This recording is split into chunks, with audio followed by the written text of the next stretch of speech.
This story takes you behind the smoky curtain of a medieval kitchen where flames danced freely, food safety was a fantasy, and every recipe started with first, kill something. We'll explore how castle cooks worked in scorching chaos, roasting entire animals over open fires with no thermometers, no gloves, and often no pants, just tunics and panic. Kitchens were filled with screaming servants, boiling cauldrons, dripping grease, and knife wielding prep boys one sneeze away from disaster. The black humor simmers with tales of misidentified ingredients, soap instead of salt, kitchen fires that burn down manors, and the classic, if it moves, stew it. Food poisoning wasn't rare, and neither were rats stealing from the pantry in plain sight. Compared to today's kitchen gadgets and air fryers, this was hell's catering department, and you're not even on break yet. The pre-dawn chill bit at my exposed cheeks as I stumbled towards the kitchen, the rough stone floor cold beneath my bare feet. A thin ribbon of light, barely more than a suggestion of sunrise, sliced through the grimy windows, illuminating a scene of organized chaos. The air hung heavy, thick with the scent of wood smoke, a comforting blanket of familiar pungency, yet still carrying a hint of acrid bite, a testament to the unpredictable nature of our hearth. It was the same hearth that had nearly consumed half the pantry last All Saints' Day, a memory that still sent a shiver down my spine. My first task, as it was every morning, was to coax the beast into life. Our hearth, a monstrous maw of brick and stone, was as temperamental as a spoiled lordling. This morning, it seemed particularly recalcitrant. The wood, damp from the night's dew, stubbornly resisted the frantic efforts of my tinderbox. Sparks flickered and died, leaving me with nothing but the faint smell of burnt wood and the growing dread of a cold breakfast for the household. The kitchen staff, a motley crew of varying levels of competence, watched my struggle with a mixture of amusement and apprehension. Thomas, my most reliable assistant, was already scrubbing down the already questionable looking copper pots, his movements honed by years of practice. Agnes, the scullery maid, was busy chasing a particularly brazen rat, a battle as commonplace in our kitchen as the smell of roasting meat. After several minutes of grunting and sweating, fueled by nothing but sheer willpower and a hefty dose of frustration, the hearth finally succumbed. A cheerful crackle announced the victory as flames leaped high, their warmth chasing away the lingering chill. The smoke, however, was another matter entirely. It billowed upwards, filling the kitchen with a thick haze that stung my eyes and set my nose to running. I coughed, waving a hand in front of my face to disperse the choking fumes. Such were the occupational hazards of a medieval cook. The next challenge was the ingredients. There were no bustling farmers' markets in our village, no neatly stacked crates of fresh produce from distant lands. Our supply chain was, to put it mildly, unconventional. It involved a healthy dose of foraging, a generous helping of bartering, and a pinch of prayer that whatever we brought back wouldn't kill us. My foraging expedition this morning had taken me into the dark, damp woods bordering the manor. The air was thick with the smell of wet earth and decaying leaves, a perfume that was both invigorating and slightly unnerving. Hunting for mushrooms was a risky undertaking, a game of identifying the edible from the deadly. One wrong identification, one moment of carelessness, and it could be all over for the hapless forager. Yet the potential rewards were worth the danger. A good harvest of morels or chanterelles could elevate a simple stew into a culinary masterpiece. This morning's haul was mixed. A decent amount of oyster mushrooms, a few plump cep mushrooms, and, my fingers crossed, no death caps. I developed a rather acute sense for poisonous fungi over the years. A keen eye and a healthy respect for nature were far more effective tools than any modern textbook on mycology. The remaining ingredients needed a bit more diplomacy. Our exchange with the local farmers involved a delicate dance of haggling and persuasion. Their produce was often unconventional: bruised apples, slightly shriveled carrots, onions that had seen better days. It was a daily lottery of hoping for quality while still managing to ensure the household was adequately fed. One could not be too fussy. The farmer's carrots, though a bit soft, still had a taste and were preferable to nothing. Sometimes the barter was straightforward, trading the manor's surplus wine and cloth for the necessities of our daily culinary endeavors. Other times, it involved complex negotiations involving chickens, eggs, and even occasional favors for the local millers. There was certainly no room for sentimentality. The deal was the deal, regardless of how pathetic the carrots looked. Back in the kitchen, the day's menu loomed before me like a formidable opponent. Roast boar for the Lord, a hearty stew for the servants, bread, and a simple pottage for the children. Each dish required a different approach, a unique blend of ingredients and techniques that were passed down through generations. Our recipes were not neatly written scrolls, but rather a collection of techniques that were learnt through years of practice and apprenticeship. The measurements were often subjective, relying on an intuitive feel for quantities, far different from a precise modern recipe. I surveyed my team. Thomas, his face scrubbed clean, was already preparing the vegetables, his knife moving with fluid precision. Agnes, the ever present rat chasing scullery maid, had finally managed to corner one of the many uninvited rodents. The rhythmic thump of her wooden spoon on the pestle sounded the morning rhythm, a beat that was both frantic and reassuring. The day stretched ahead, a relentless succession of chopping, stirring, roasting, and cleaning. But amidst the chaos and ever present threat of fire, the aroma of spices mingling with the scent of roasting meat, there was a strange satisfaction. The medieval kitchen was a crucible of culinary creativity, a testament to the ingenuity and resourcefulness of individuals who turned the most ordinary of ingredients into something truly extraordinary. It was a challenging life, but it was certainly never boring. The kitchen was a miniature world of its own, with its own internal structure, its own dramas, its own triumphs and failures, and each day brought with it a new set of challenges, a fresh round of culinary adventures in a world where food safety was an abstract concept and a lack of modern equipment brought its own special charm. It was, in its own unique way, an adventure. The morning's chaos settled into a surprisingly organized rhythm. The hearth, now a roaring inferno, cast dancing shadows on the walls, illuminating the next challenge: the pig. Not a dainty little piglet, mind you, but a beast of a hog, its bristles still damp from the early morning mist. It lay on a rough-hewn wooden table, its life abruptly ended.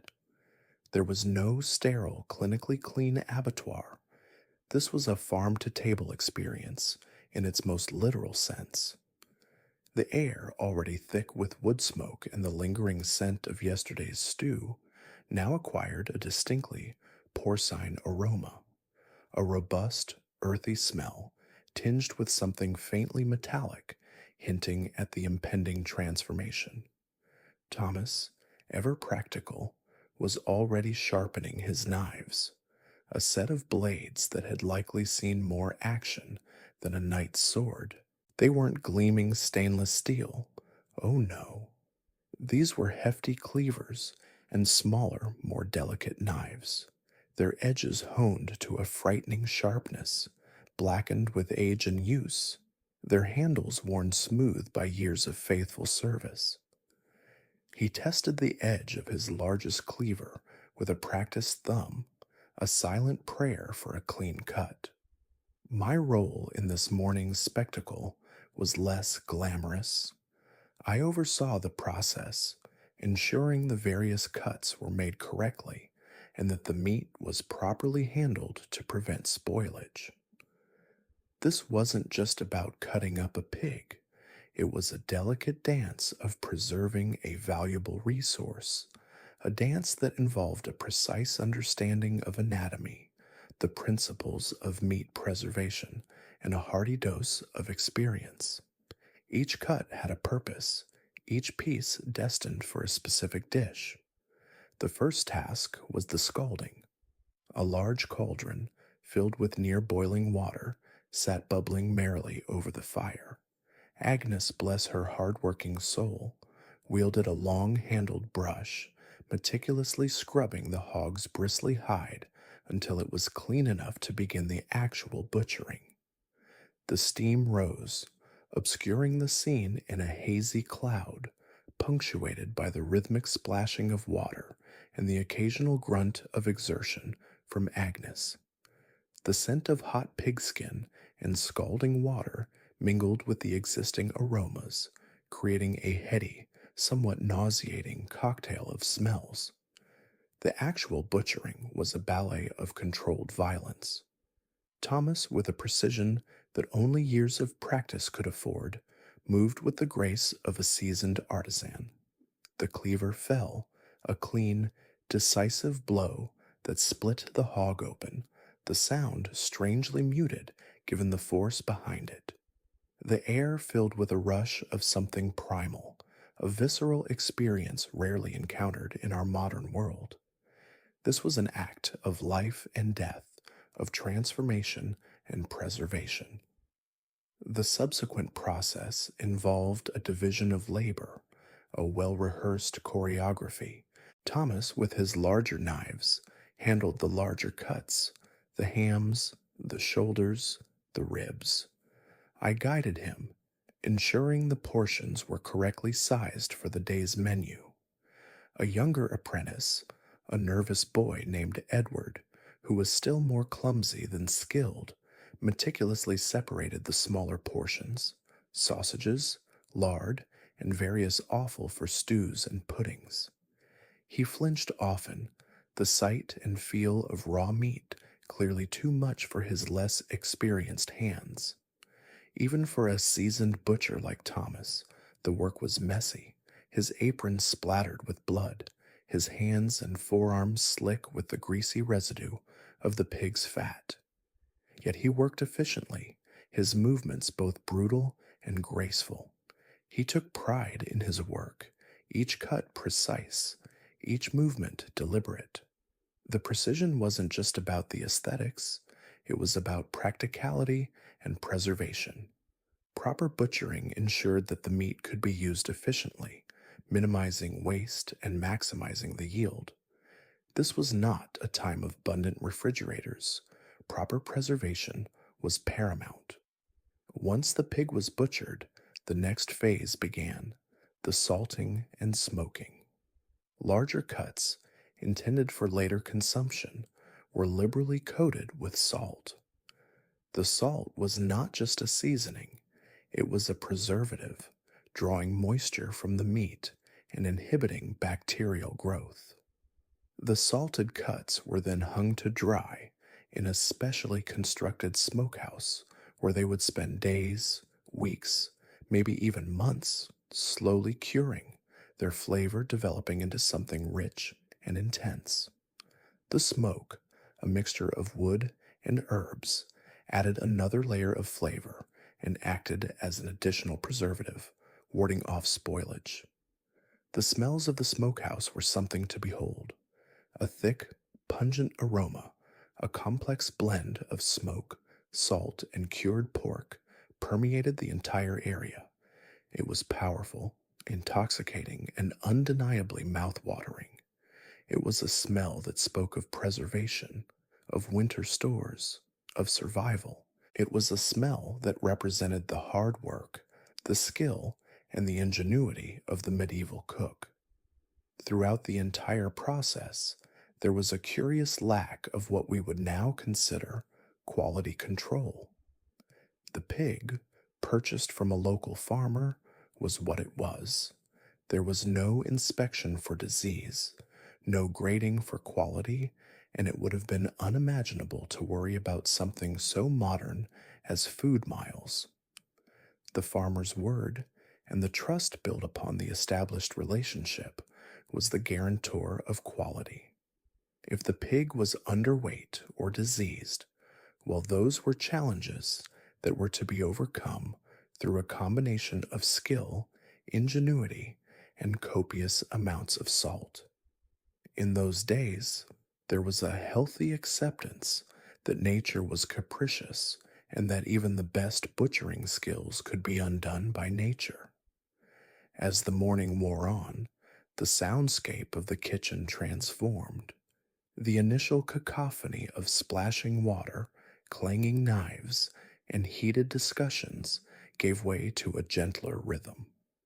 The rhythmic thud of Edward's meat mallet as he pounded the sausages, the sizzle of fat rendering in the pan, the cheerful crackle of the fire. These were the sounds of a kitchen in motion, a culinary symphony composed of the everyday acts of survival and sustenance.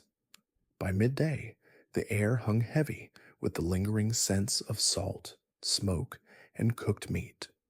The pig, once a living animal, was transformed into numerous cuts, each awaiting its purpose.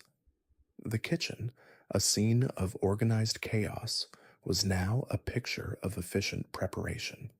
The day's meal was well on its way, a testament to the ingenuity, skill, and sheer hard work of a medieval kitchen staff. The roast boar for the Lord was taking shape, its aroma promising a feast fit for a king, although perhaps one with a somewhat flexible definition of food safety.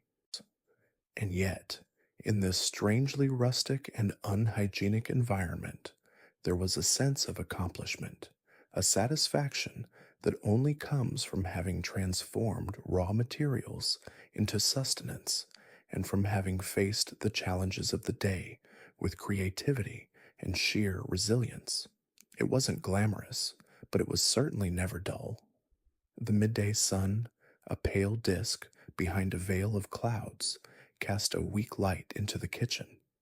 The air, still thick with the smells of the morning's butchering, was now enriched by a new layer of aromas, the subtle sweetness of simmering onions, the sharp tang of herbs, and a faint, almost imperceptible hint of something exotic.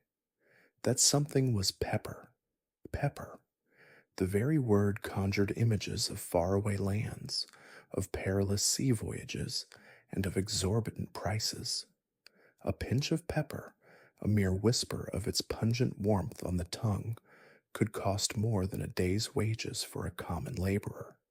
It was a luxury, a prized ingredient reserved for the tables of the wealthy, a symbol of status and opulence. In our kitchen, pepper was treated with a reverence bordering on religious devotion.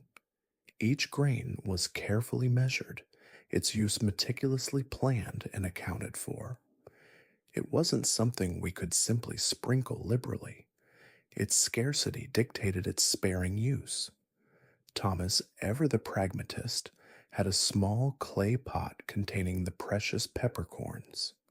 He'd carefully placed it high on a shelf, out of reach of prying hands, and out of the reach of hungry rats. He'd often remind Edward and me of this fact, with a slight shudder, as if recalling a past transgression. The pot was, he once explained in a hushed, conspiratorial tone, worth more than the pig we'd just butchered. We were not supposed to even look at it, unless he specifically instructed us to. So what did we use instead? A plethora of herbs, naturally. Our gardens, and those of nearby farms, provided a surprising variety. There was parsley, of course, both the curly and the flat leaf varieties, and plenty of chives, their delicate oniony scent adding a pleasant sharpness to many dishes.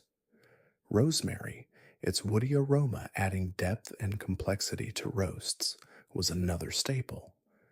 We used thyme, both the common and the lemon varieties, for their distinctly different flavors. Sage was used sparingly. While it was locally available, its earthy pungency was potent, easily overwhelming less robust ingredients. Then there were the wild herbs. We foraged for them in the nearby woods, our knowledge passed down through generations of cooks. We gathered wild sorrel with its tart, lemony flavor to add a bright contrast to richer dishes. Purslane, a succulent with a slightly salty taste, found its way into soups and stews. Yarrow, with its slightly bitter, astringent note, provided an unexpected depth of flavor. And then there were the more unusual ones, things like wood sorrel, Oxalis acetosella, offering a delightful lemony tang, and cleavers, Galium aperine, with a slightly sweet and slightly cucumber-like flavor, adding an interesting texture and taste to salads. The medieval kitchen garden wasn't just a collection of herbs, it was a vital part of the culinary ecosystem. It provided a surprising diversity of flavors, capable of creating intricate flavor profiles that were far more varied than what one might initially expect. This diversity was a necessity, a way of compensating for the limited access to imported spices. The limited availability of spices, however, extended beyond pepper. Clove, cinnamon, and ginger, those fragrant wonders of the Orient, were incredibly rare and expensive. We used them mostly for very special occasions, perhaps a festive banquet for the lord of the manor, or a wedding feast. Even then, their use was extremely sparing, more for the luxurious perfume they added to a dish than for any profound contribution to the taste. They were used more for show, a statement of wealth and extravagance, than as a true enhancement to the taste of the dish. Instead, we relied on local alternatives. Caraway seeds, a familiar flavor in many dishes, offered a robust, earthy note, while mustard seeds, with their sharp bite, could provide a welcome pungency. We used grains of paradise, a West African spice with a flavor somewhat reminiscent of pepper, ginger, and cardamom, a happy accident of trade that provided a much needed substitute for the rarer spices. It wasn't pepper, not by a long shot, but it offered a spicy kick that helped to elevate the dishes. The constant struggle for seasoning variety was often evident. We had to rely on ingenuity and our detailed understanding of herbs and plants available at our disposal. The availability depended on the season, location, and the prevailing weather conditions. A harsh winter could decimate our supplies of wild herbs, forcing us to rely on whatever we could salvage from the autumn harvest and the stores we'd carefully preserved throughout the year. This necessity, this challenge of working with what was readily available, forced a remarkable creativity in the kitchen. We learned to blend spices and herbs, to layer flavors, creating complex and nuanced tastes that belied the simplicity of our ingredients. It was a culinary alchemy, transforming commonplace herbs into unforgettable dishes. The knowledge was passed down, carefully guarded through generations, as secrets and culinary traditions. A simple broth, for example, could become something remarkable. A base of onions, carrots, and leeks, simmered slowly with herbs like parsley, thyme, and savory, formed the basis for countless variations. A handful of wild sorrel added a surprising tartness, while a few crushed caraway seeds provided an earthy counterpoint. The addition of a piece of preserved ham or bacon could add another layer of savory richness, tying all the elements together. This was not just about creating a tasty meal, it was about making the most of our limited resources, stretching the value of every ingredient, and showcasing our culinary skill. This quest for flavor variety extended beyond the savory realm. Our desserts, while relatively simple by modern standards, were nonetheless remarkably sophisticated. Honey was our primary sweetener, its intense flavor complemented by spices like ginger or grains of paradise. Fruits, apples, pears, plums, berries were used liberally, their natural sweetness amplified by the subtle spiciness of the spices available. Nuts, walnuts, hazelnuts, and almonds added texture and a pleasant nutty flavor. The absence of vast spice markets and worldwide shipping didn't mean a lack of culinary creativity. Instead, it fueled a fascinating blend of resourcefulness, tradition, and a deep understanding of the flavor profiles achievable with available resources. It was a culinary journey, shaped by both the constraints and the opportunities of the medieval world, a world where every ingredient had its story, and every dish was a testament to human ingenuity and survival. The medieval cook was not simply a food preparer. He or she was a master of adaptation, a magician capable of transforming simple elements into magnificent creations. The aroma that wafted from our kitchen was not merely food, but a testament to our resourcefulness, our patience, and the ever present challenge of meeting the needs of the household with limited ingredients. The journey of a medieval cook was not about exotic spices, but about mastering local ingredients and the artistry of flavor creation. The air hung thick and heavy, a miasma of roasting meats, simmering sauces, and the faintly acrid scent of wood smoke. It wasn't the gentle hum of the midday kitchen. This was a maelstrom, a culinary hurricane swirling around me as the great feast approached. My meticulously planned schedule, scribbled on a parchment as fragile as a butterfly's wing, lay crumpled beside a mountain of onions, a testament to the chaos that had already begun.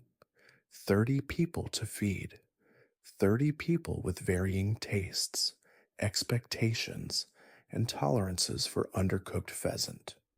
30 people whose opinions could influence the thickness of my purse and the warmth of my hearth for months to come. The pressure was a physical weight, pressing down on my shoulders, constricting my breath. My team, let's call them that, were less a team and more a collection of enthusiastic but remarkably inept individuals. There was young Thomas, perpetually covered in flour and sporting a perpetually surprised expression. He was good with chopping vegetables in a surprisingly destructive manner, but his ability to accurately measure anything, even water, was, to put it mildly, questionable. Then there was Agnes, a scullery maid with a penchant for dropping things, often things that were already dangerously close to being dropped anyway. The kitchen itself was a scene from a poorly choreographed play. Pots bubbled over, threatening to extinguish the already flickering fire. Spices spilled, creating a rainbow of pungent dust devils on the floor. Knives clattered, pans crashed. It sounded like a battlefield, if that battlefield had been colonized by a particularly aggressive horde of culinary gremlins. My orders were barked, shouted, whispered, whatever form of communication cut through the chaos.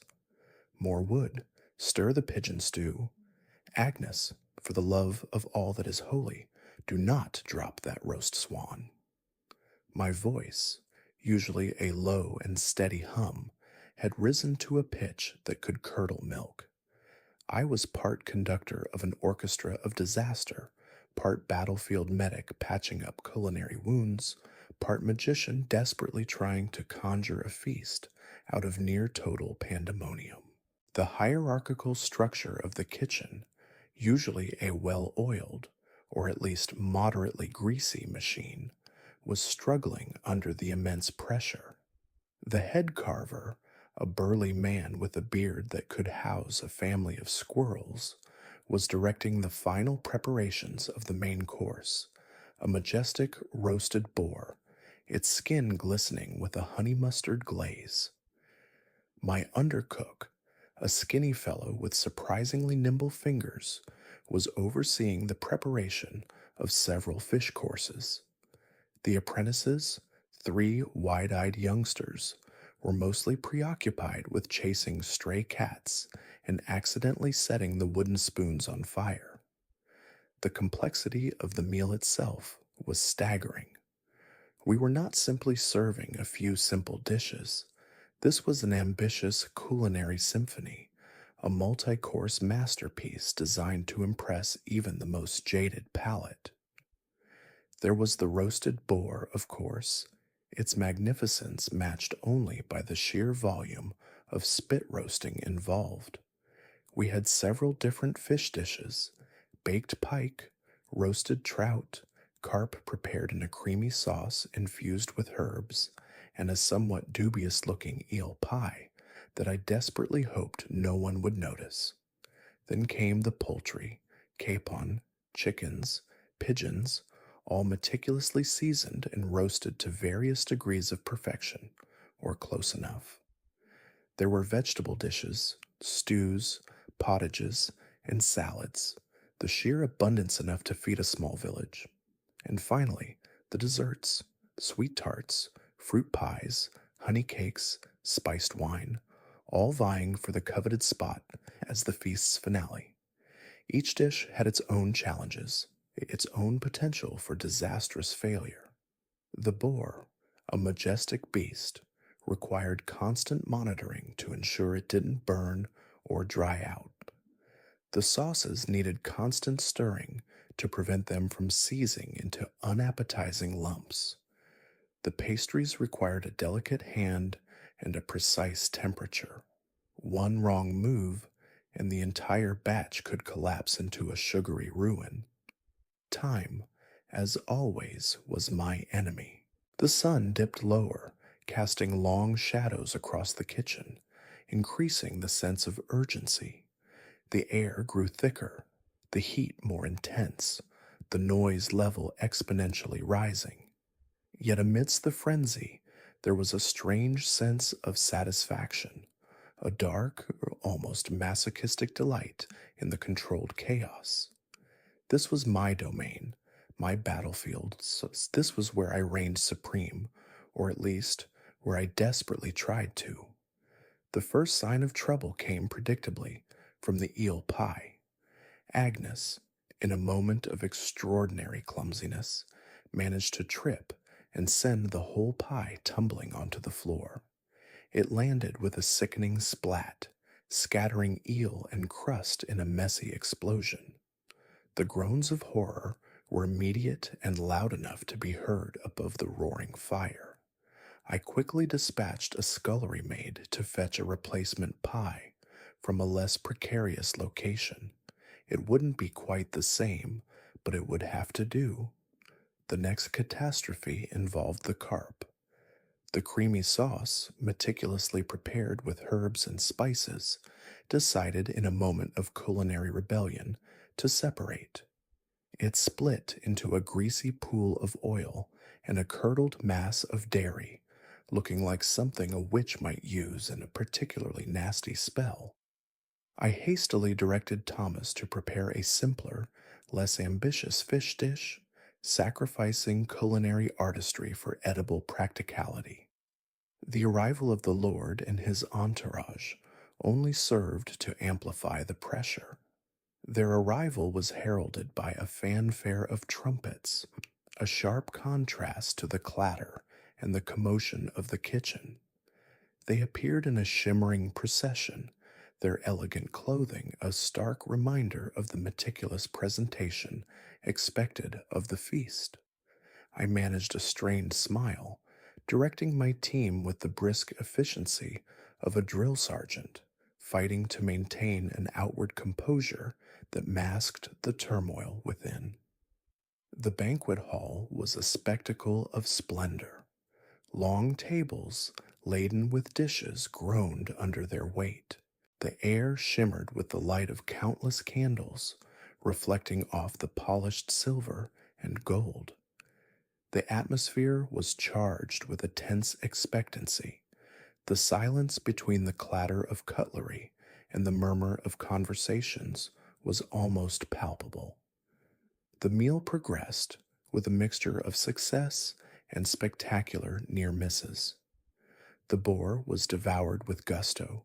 The fish dishes were mostly ignored, except for a particularly appreciative noble who was happily shoveling down the replacement carp dish, oblivious to the culinary trauma it had caused in the kitchen.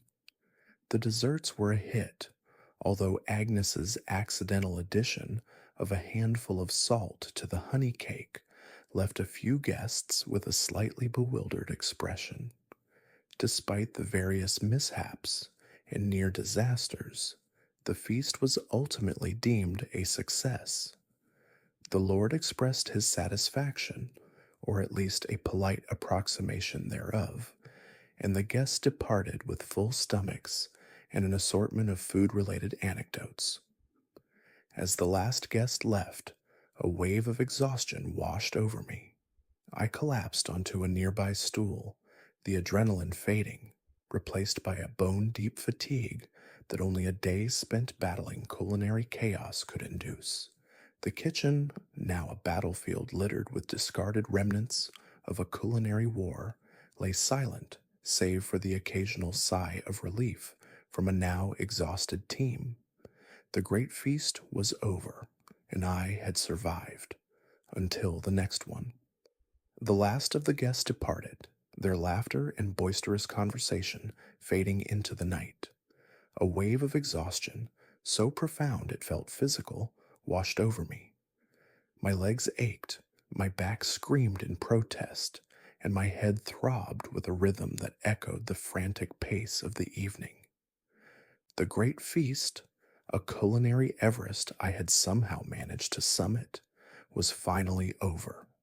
But the day, it seemed, was far from done. The initial euphoria of surviving the near constant chaos of the kitchen was short lived. A faint, acrid smell, distinct from the lingering aroma of roasted boar and spiced wine, began to tickle my nostrils. It was smoky. My heart leapt into my throat fire. The very thought sent a shiver down my spine. A fire in a medieval kitchen was not just inconvenient, it was potentially catastrophic. Wooden beams, thatched roofs, and readily available kindling meant that a small blaze could quickly become an inferno that consumed the entire manor. I raced towards the source of the smell, my weary limbs moving with a newfound urgency. The flames, thankfully, were contained to a small corner near the ovens, a rogue ember having escaped its confines and ignited a pile of discarded kindling. Quick thinking, or perhaps just sheer luck, saved the day. We had a readily available supply of water, and though Thomas nearly tripped and sent a bucket cascading over a rather expensive set of copper pots, we managed to extinguish the flames before they could spread.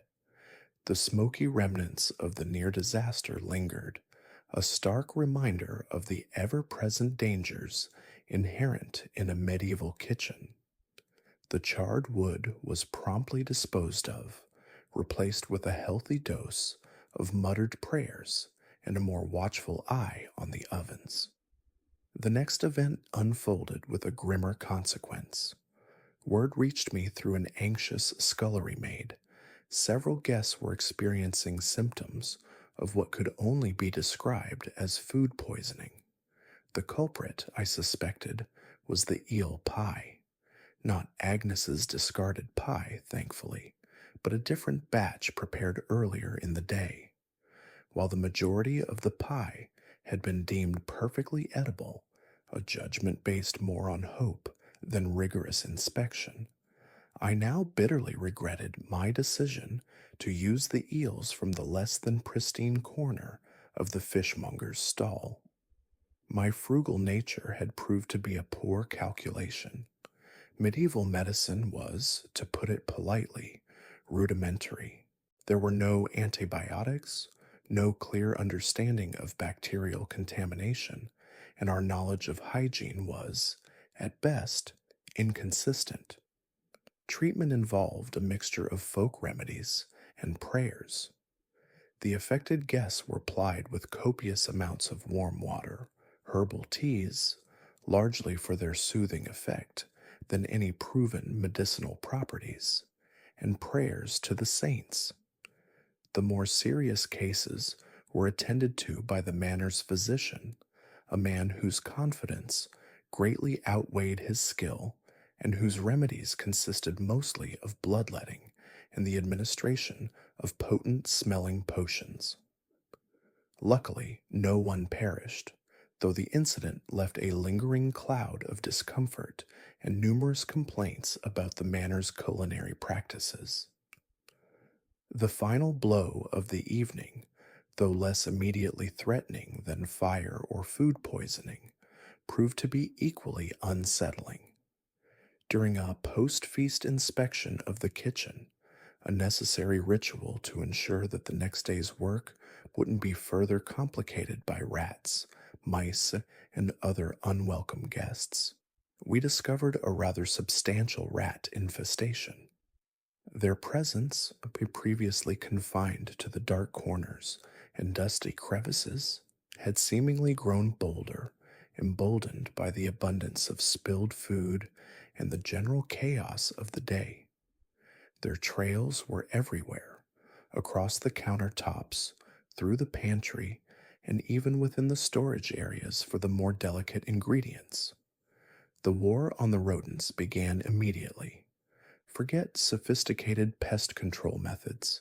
Medieval rat extermination was a brutal and decidedly unsanitary affair.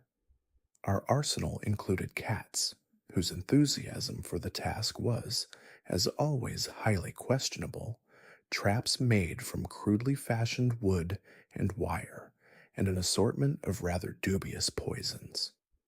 The battle was far from over. Even with the valiant, though often clumsy, efforts of young Thomas and a surprisingly agile Agnes, the lingering presence of the vermin cast a shadow over the weary peace of the kitchen.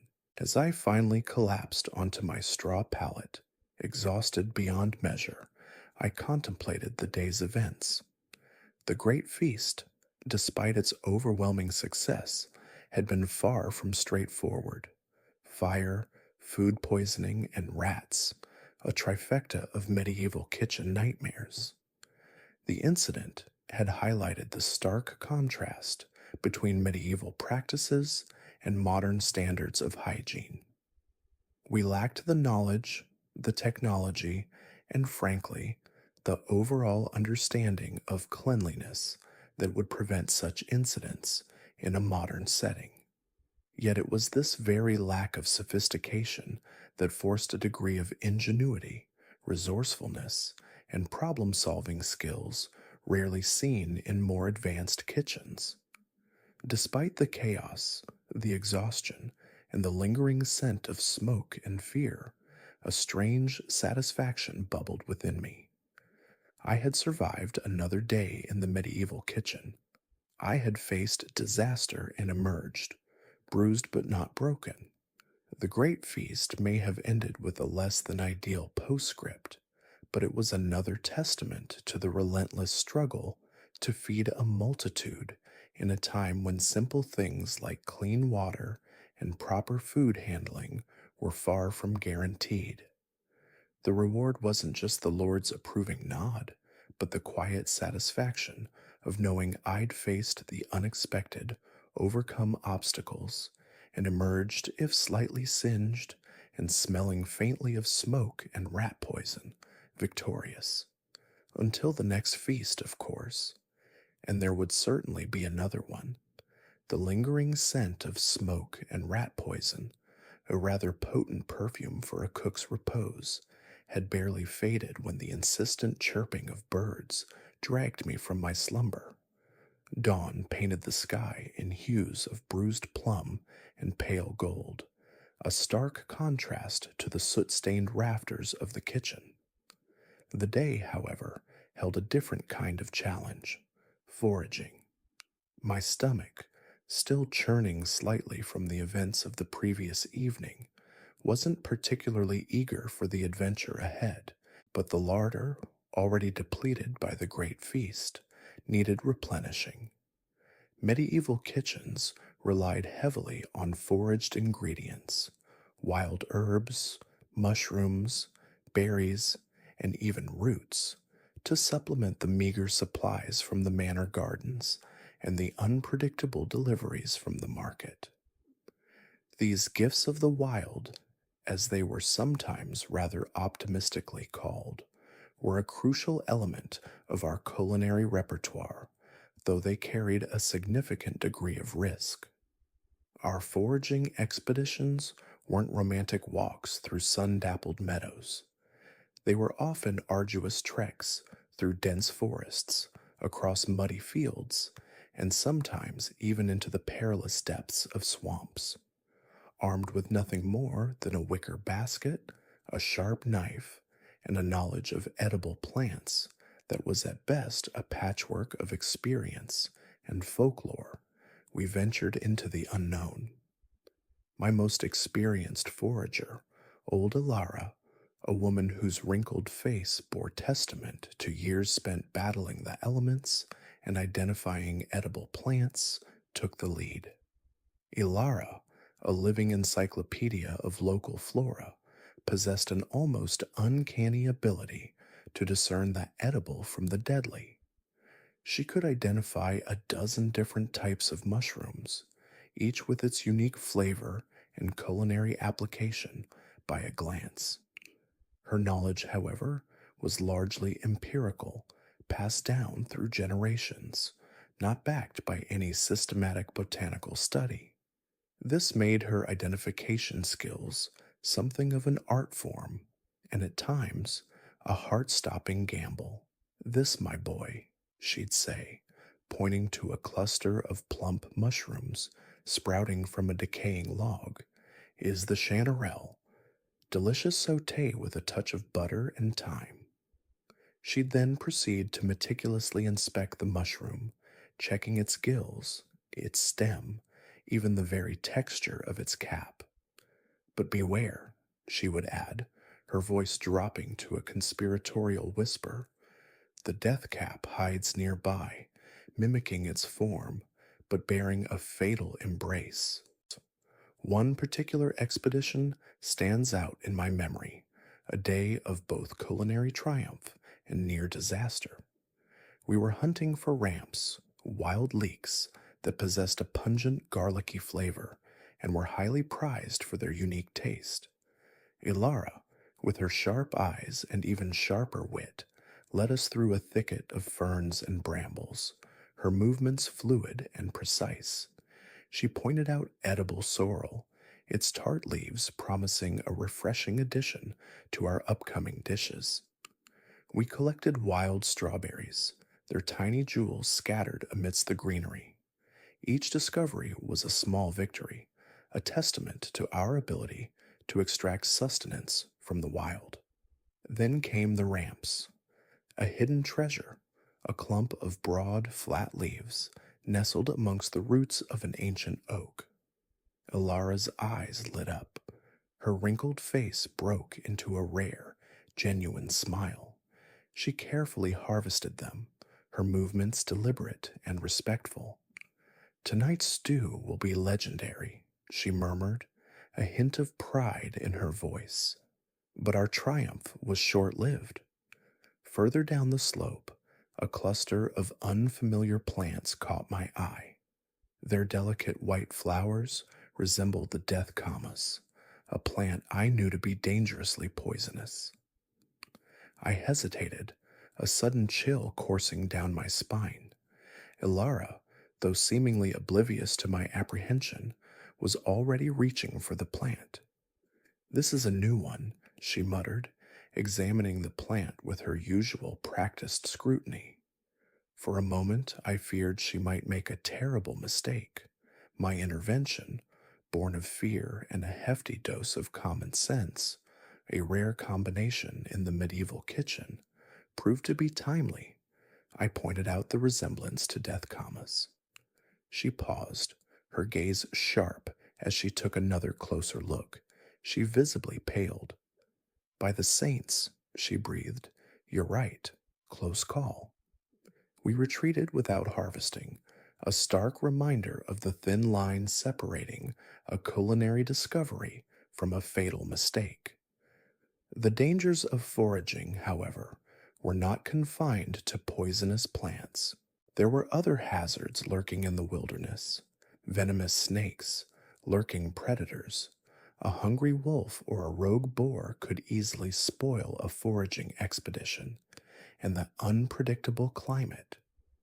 Rain could turn a sunny afternoon into a soggy, miserable trek, soaking our clothing and turning the forest floor into a treacherous quagmire. Despite the risks, foraging was an essential aspect of medieval cooking.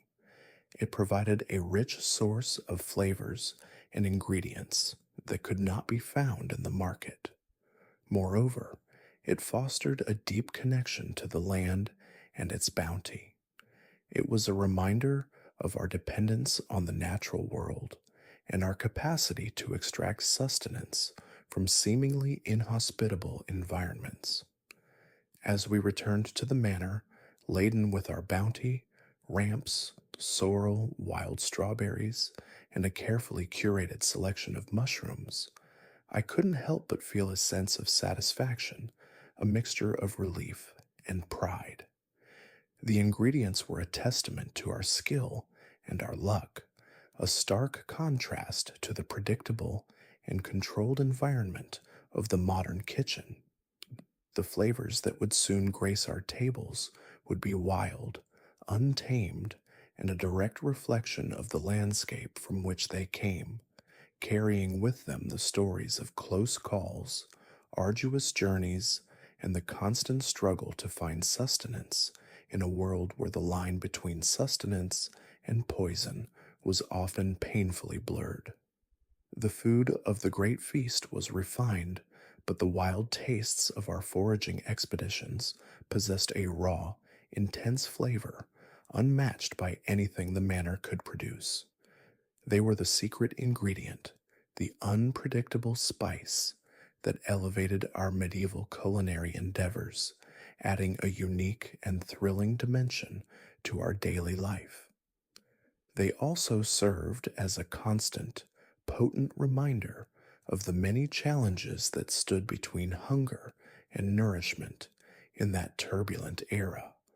The feast had come and gone, but the true heart of medieval cooking beat wild and free. The aroma of wood smoke and brine hung heavy in the air, a far cry from the delicate perfumes of the great feast. Our victory in the foraging expedition, while thrilling, was fleeting.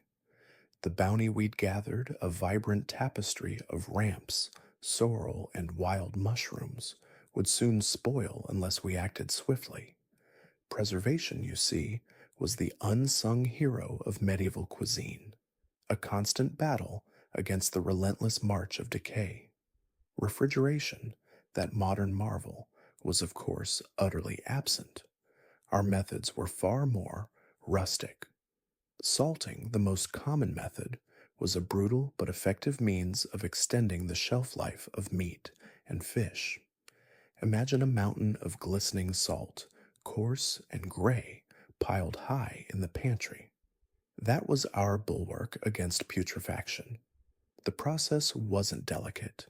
It involved generously rubbing salt into every nook and cranny of the meat, a thorough, almost violent massage to draw out the moisture and inhibit the growth of bacteria.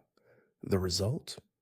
A cured product, firmer in texture and with a distinctive briny flavor. Bacon, hams, and salted cod, staples of the medieval diet, owed their existence to this time honored technique. But even salting had its limitations. It wasn't foolproof. An improperly salted piece of meat, left in warm conditions, could quickly become a breeding ground for unwelcome guests. The smell, let me tell you, was truly unforgettable.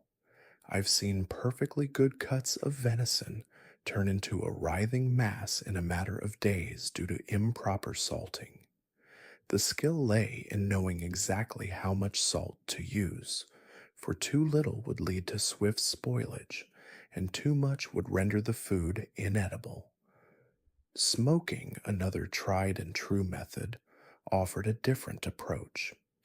Meat, typically fish or smaller cuts, was hung over smoldering wood fires for days or even weeks, depending on the desired outcome. The smoke, a mixture of pungent chemicals, acted as a natural preservative, inhibiting microbial growth and imparting a distinctive smoky flavor. The process was more art than science, relying heavily on experience and the vagaries of the weather. A poorly controlled fire could result in undersmoked, quickly spoiling food, while a fire that burned too hot could render the meat dry and brittle. I once witnessed a whole salmon turn to ashes before our eyes, an expensive lesson in the perils of pyrotechnics. The best smoked meats possessed a balance, a delicate interplay between smoky flavor and tender texture. But achieving that balance was a constant struggle. Imagine the hours spent watching over the smoking process, the constant adjustments to the fire, the nervous anticipation. Drying was another effective approach, particularly for fruits and vegetables. Sun-dried tomatoes, apricots, and figs were not just culinary luxuries, but vital sources of nutrients throughout the long winter months. The process involved thinly slicing or stringing the produce and leaving it exposed to the sun and wind for days. The sun's heat slowly evaporated the moisture, effectively inhibiting bacterial growth. This method wasn't without its quirks. Rain, of course, was the enemy, capable of ruining weeks of patient labor in a single downpour. Animals, too, posed a threat. A flock of hungry birds could swiftly decimate a carefully laid out drying rack. And don't even get me started on the insects. Pickling, a technique widely employed across Europe, held its own unique challenges. Fruits and vegetables were submerged in vinegar, brine, or other acidic solutions, creating a hostile environment for microbial growth. Pickled onions, cucumbers, and cabbage, sauerkraut for the modern palate, were common features of medieval tables. The process required meticulous attention to detail. The concentration of vinegar had to be just right. Too little would lead to spoilage, while too much could render the food unpalatable. The cleanliness of the containers was crucial too. A single speck of contamination could spoil an entire batch, a depressing sight indeed. Beyond these major techniques, there were various other ingenious methods employed to preserve food. Honey, for example, with its natural antimicrobial properties, was often used to preserve fruits and other edibles. Sugars, too, could extend the shelf life of foods, explaining the prevalence of sweet treats like marmalades and preserves. The medieval cook, faced with the constant threat of spoilage, was a resourceful innovator. But even with these preservation techniques, spoilage remained an ever present threat. Food could go bad, and it did quite often. The reasons ranged from simple human error, improper salting, insufficient drying, contaminated containers, to uncontrollable external factors, unpredictable weather, animal predation. Imagine the disappointment, the frustration of seeing weeks of hard work turn to waste. The moral of the story? A medieval kitchen was a constant balancing act between resourcefulness and inevitable loss. It wasn't a kitchen of pristine efficiency, but rather a battlefield where cooks constantly fought against the forces of decay, employing every trick they knew to eke out a few more days from perishable ingredients. It was a precarious enterprise indeed. Consider the storage itself. Cool, dry cellars were preferable, but not always available.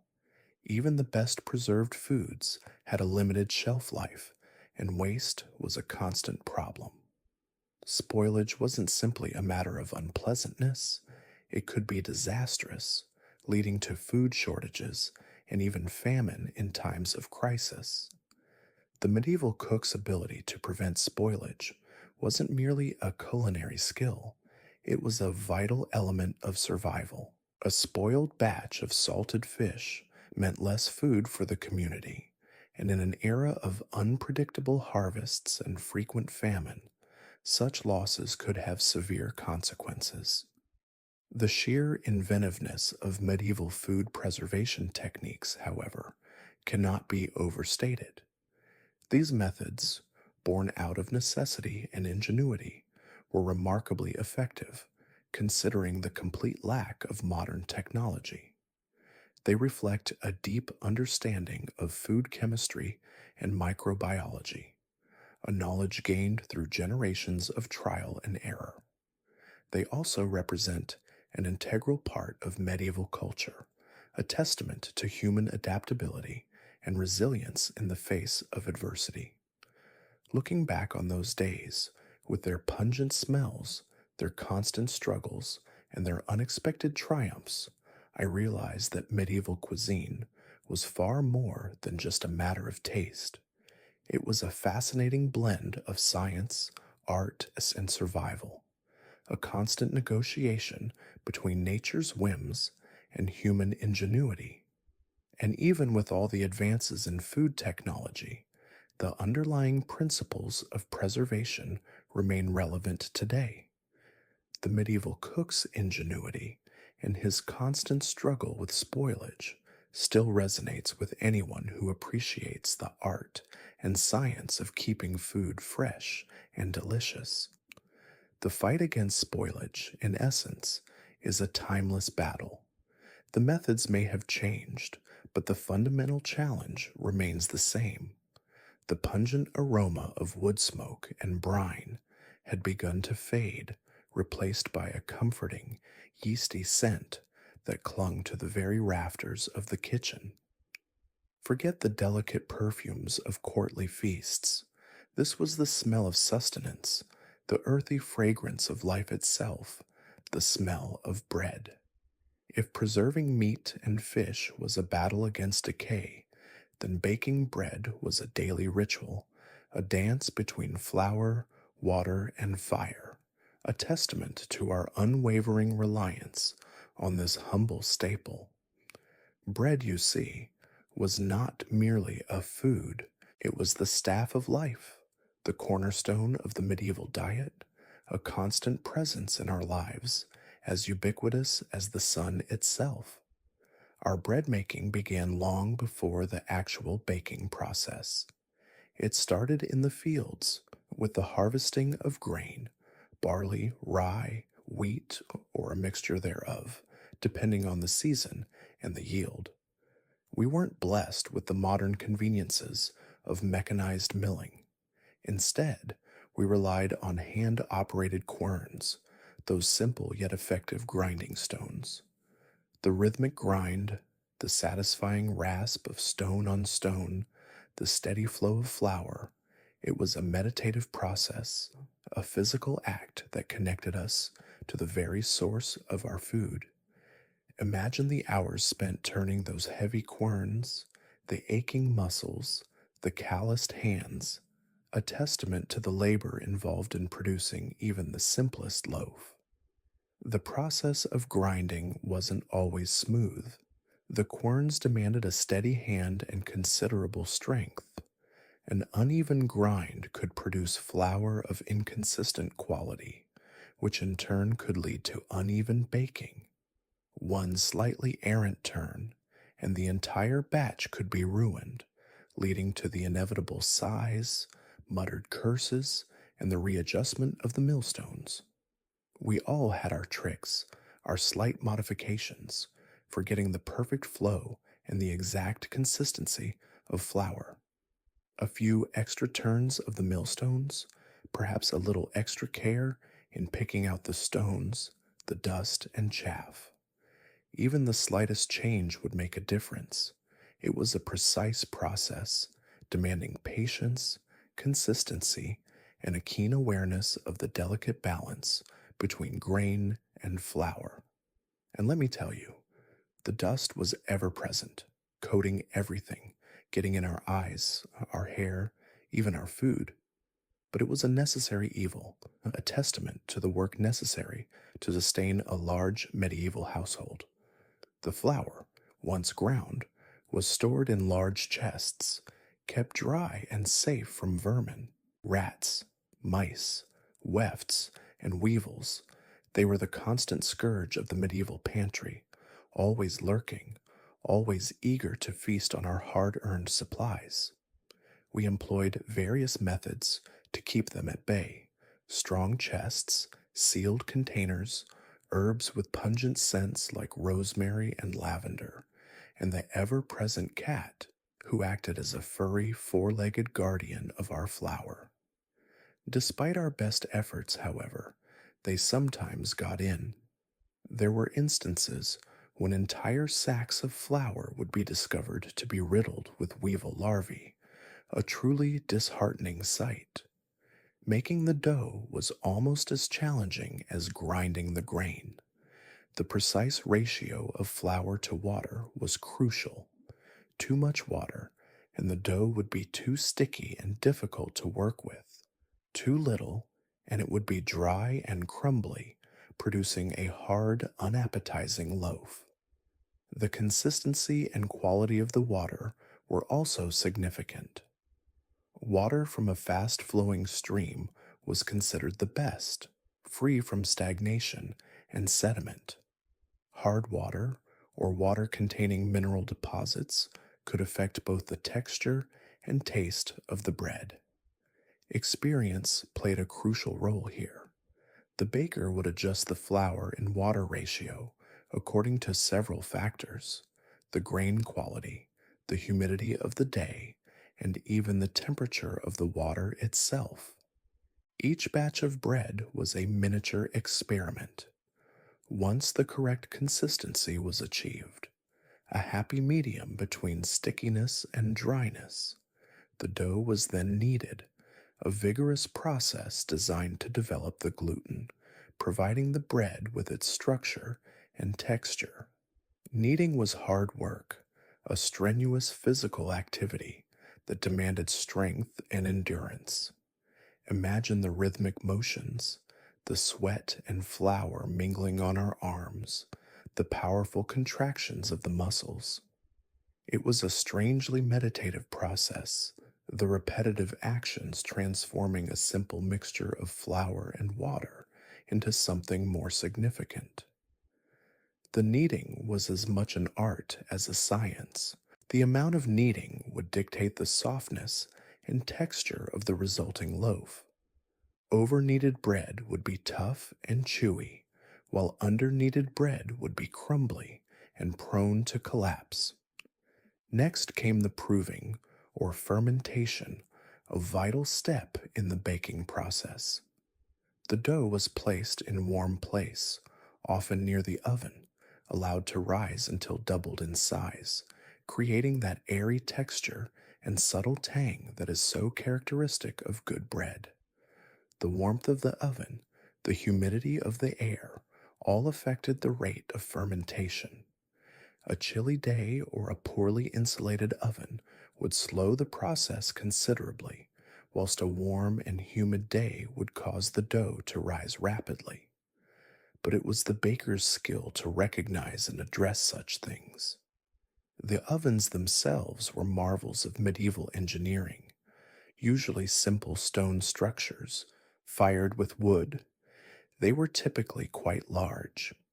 There were both small individual baking ovens and large communal ones used by multiple families.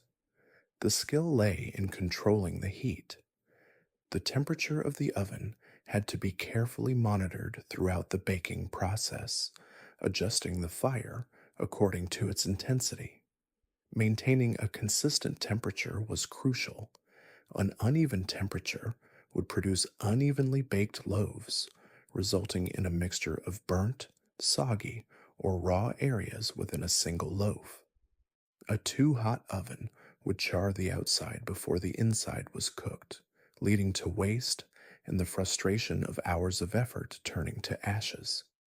Then came the actual baking, a period of intense anticipation. Each loaf, carefully shaped and placed in the hot oven, demanded attention.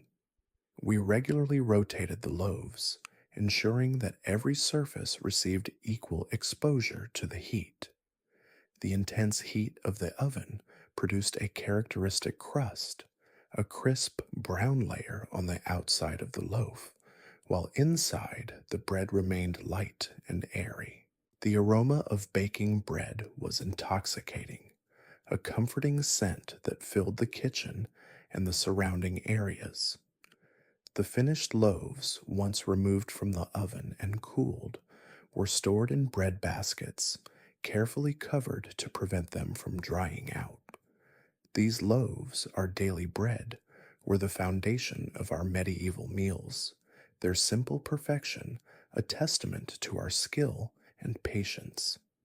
Even the simplest loaf had its unique characteristics: the size of the loaf, the color of the crust, the texture of the crumb, the level of airiness and softness. The variations depended on a number of factors: the type of grain used, the exact ratio of water and flour, the length of the proving process, the efficiency and precision of our ovens, and finally, the skill of the baker. Yet, even with all our experience, baking was never a completely predictable process. The unpredictable nature of wood fired ovens, the vagaries of the weather, the ever present risk of spoilage, these were the challenges we faced daily. A sudden rainstorm might dampen the wood, leading to unpredictable heat fluctuations within the oven. An unexpected drop in temperature could slow down the proving process, resulting in dense, heavy loaves. But even amidst these uncertainties, we persevered, driven by the necessity of providing sustenance for the household. We, the medieval bakers, were far more than simply cooks. We were the guardians of the staff of life, ensuring that the simple pleasure of bread graced our tables every day. The baking of bread, it wasn't simply food preparation, but an act of faith in nature, faith in our skills, and faith in the simple yet powerful alchemy of flour, water, and fire. The simple loaf of bread, a constant, a necessity, a symbol of our collective ability to transform raw ingredients into something nourishing and sustaining, something that connected us to the rhythm of nature, to the labors of the fields, to the warmth of hearth and home. A single loaf of bread represented far more than its nutritional value. It was a symbol of our resilience, our ingenuity, and our unwavering commitment to survival in a world that was often harsh and unforgiving. But the story of medieval food doesn't end with the satisfying thud of a freshly baked loaf. Oh no, my friends, there's a whole other world of culinary delight waiting to be explored. The surprisingly diverse and, dare I say, often delightful world of medieval desserts and confections. Forget the image of gruel and boiled vegetables. While those certainly formed the backbone of many a meal, the medieval palate also craved sweetness, albeit in a way that might surprise the modern tongue. Our primary sweetener, as you might imagine, was honey. Refined sugar, as we know it today, was a rare and expensive luxury, largely unavailable to the average person.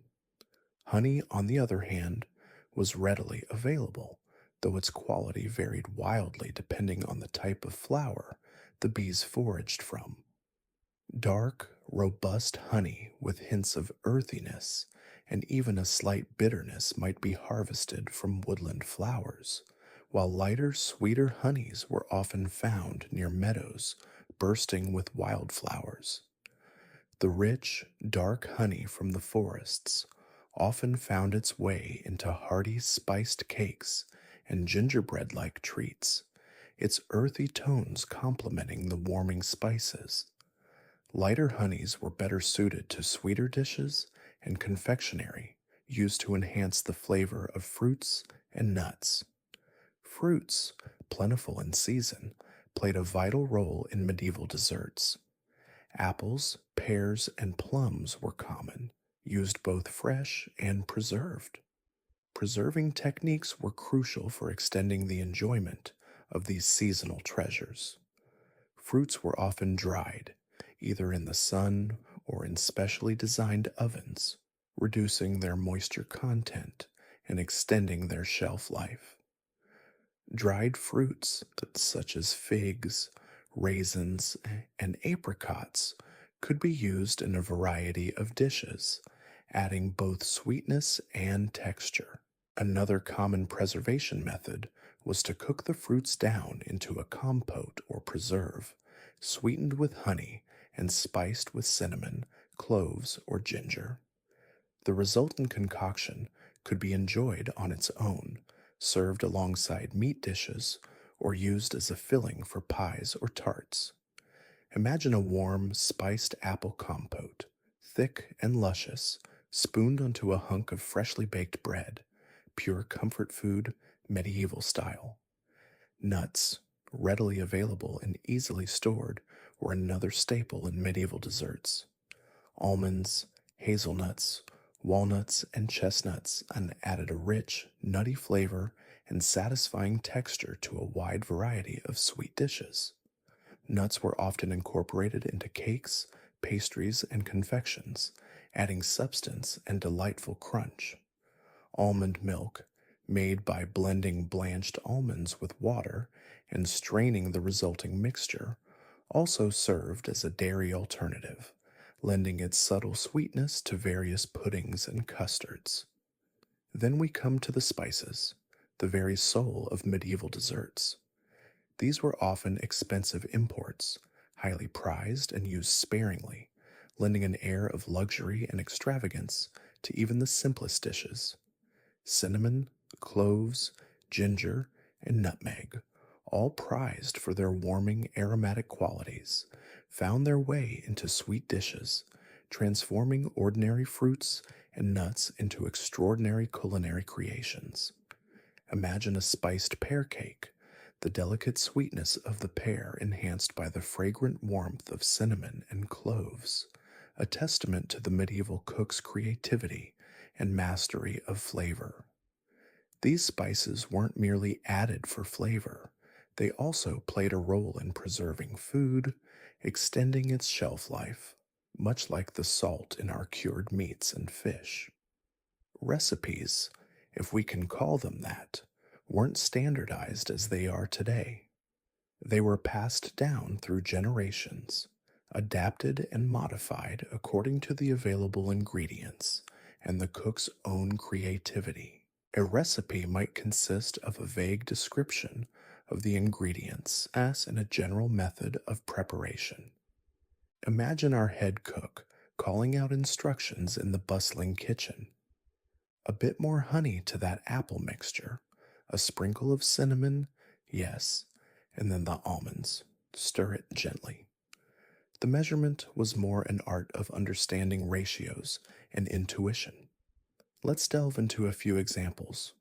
One simple delight would be a spiced fruit crumble. Imagine dried fruits, perhaps figs and raisins, tossed with honey, warming spices like cinnamon and ginger, and a generous handful of chopped nuts. This mixture would then be baked until golden brown, perhaps atop a base of simple breadcrumbs for a rustic, wholesome dessert. The texture, a soft, sweet filling contrasted with a crunchy topping, would be a simple pleasure. Another popular treat involved the use of quince, a rather firm, slightly tart fruit that keeps well when preserved. Quince paste, or membrillo, was a beloved sweet, frequently served with cheese. This paste involved cooking the quince slowly with honey and sugar until reduced to a thick, almost jelly like consistency. The tartness of the quince balanced beautifully with the sweetness of honey. It's a simple dessert, yet one that offers a unique flavor profile that is both complex and refreshing. Then there's the matter of wafers, which were thin, crisp biscuits made from flour, honey, and sometimes spices. These wafers were not uniformly sweet. Rather, they ranged in sweetness, depending on the available ingredients and the skill of the cook. They might be simple and subtly sweet, or richly flavored with spices. Some recipes even called for the addition of herbs like rosemary or thyme, creating an unexpected and interesting balance of sweet and savory.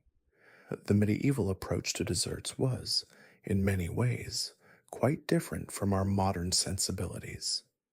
The sweetness was often more subtle, nuanced, and less intensely saccharine. The absence of readily available refined sugar led to a greater reliance on honey and fruits, resulting in a flavor profile that was more complex and less predictable. Our modern palates, accustomed to the intense sweetness of refined sugar, might initially find some medieval desserts less immediately appealing.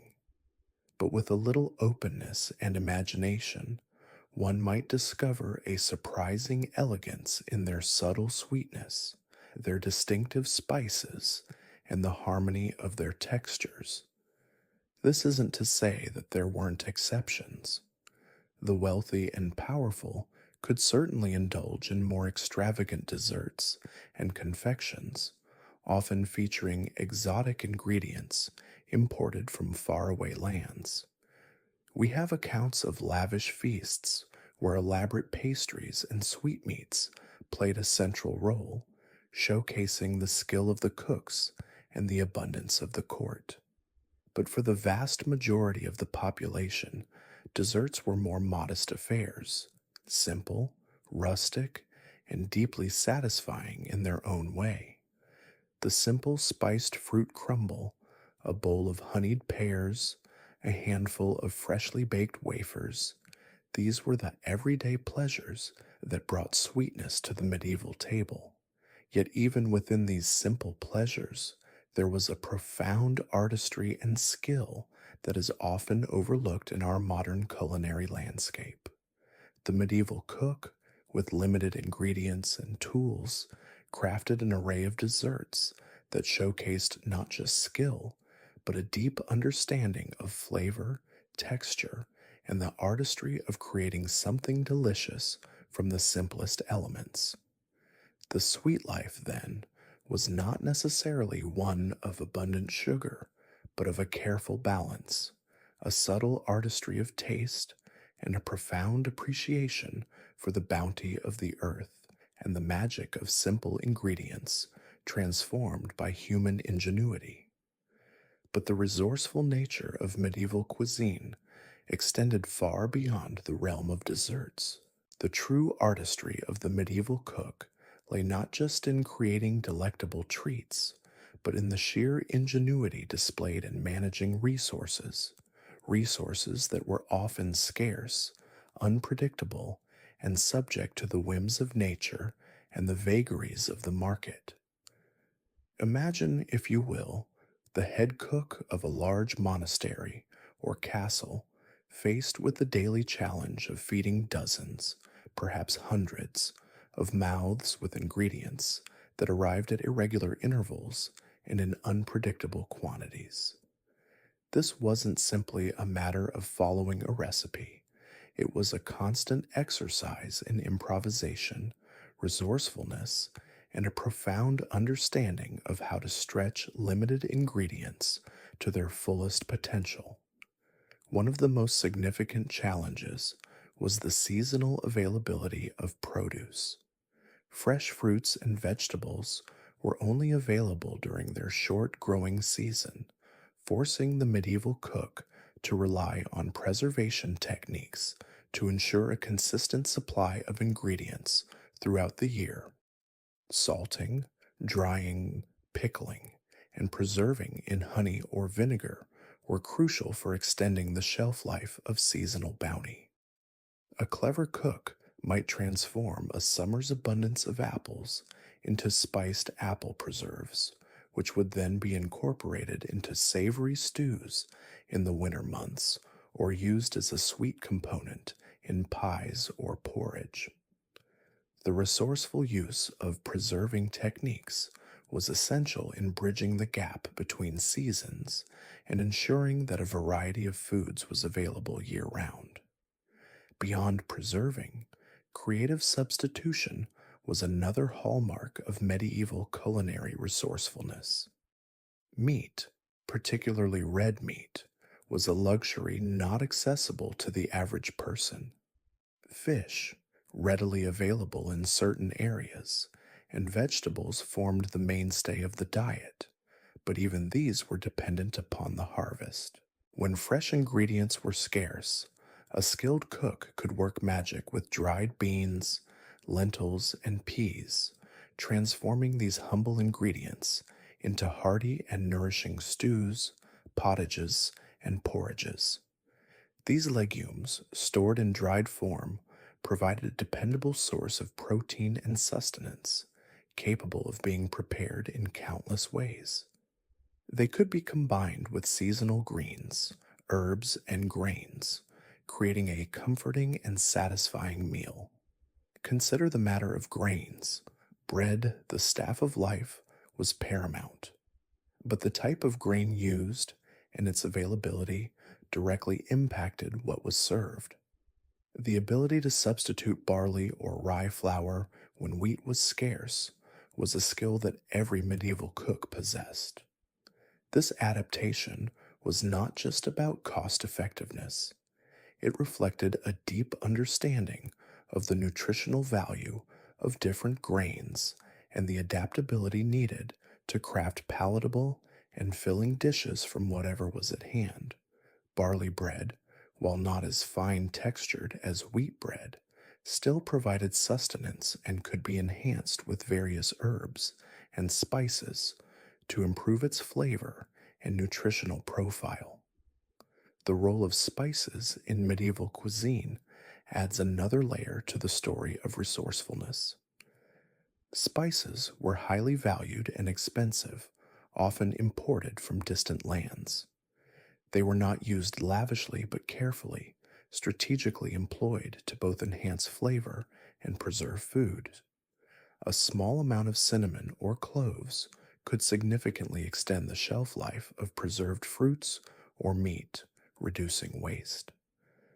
Additionally, their potent flavors could elevate even the simplest dishes, creating a perception of richness and luxury, even with limited resources. The ability to use spices judiciously was a hallmark of a skilled cook, demonstrating an understanding of both their culinary and preservative properties. Moreover, the utilization of offcuts and less desirable parts of ingredients, a standard practice in modern cost effective cuisine, was deeply ingrained in medieval culinary practices. Nothing went to waste. Bones were used to make broths, which served as the base for many stews and soups, enhancing their flavor and adding nutritional value. Vegetable scraps could be incorporated into stocks, ensuring maximum flavor extraction. This mindset of minimizing waste was not simply about frugality. It was born from a deep respect for the food itself and an acknowledgement of its value in a world where sustenance was not always guaranteed. The waste not, want not mentality extended even to the utilization of leftovers. Yesterday's roasted meat might become today's flavorful stew or a component of a hearty pie. Breadcrumbs, a common byproduct of baking, were a versatile ingredient used as a thickening agent in soups, as a coating for meats, or as the base for various sweet and savory dishes. This cyclical utilization of ingredients demonstrated a level of culinary planning and ingenuity that is often overlooked in our modern, more abundant food culture. Let us examine a specific example: the preparation of a large batch of pottage, a staple dish throughout the medieval period. Imagine our head cook surveying the available ingredients: a bag of dried beans, a few cabbages, some leeks, a handful of dried herbs, and a small amount of salted pork fat. There's no call for elaborate preparation, rather, a calculated approach designed to make the most of what is at hand.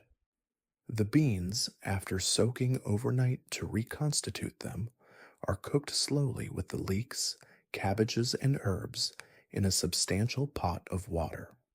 The salted pork fat, rendered and clarified, adds richness and flavor. Throughout the cooking process, the cook carefully monitors the consistency, adding water as needed to create a hearty, nourishing pottage that can feed many. It is a testament to the cook's skill and intuition, knowing when to adjust the seasoning, ensuring that the flavors meld harmoniously, creating a comforting and satiating meal. No fancy ingredients, no complicated techniques, yet the outcome is a dish that provides nourishment and satisfies.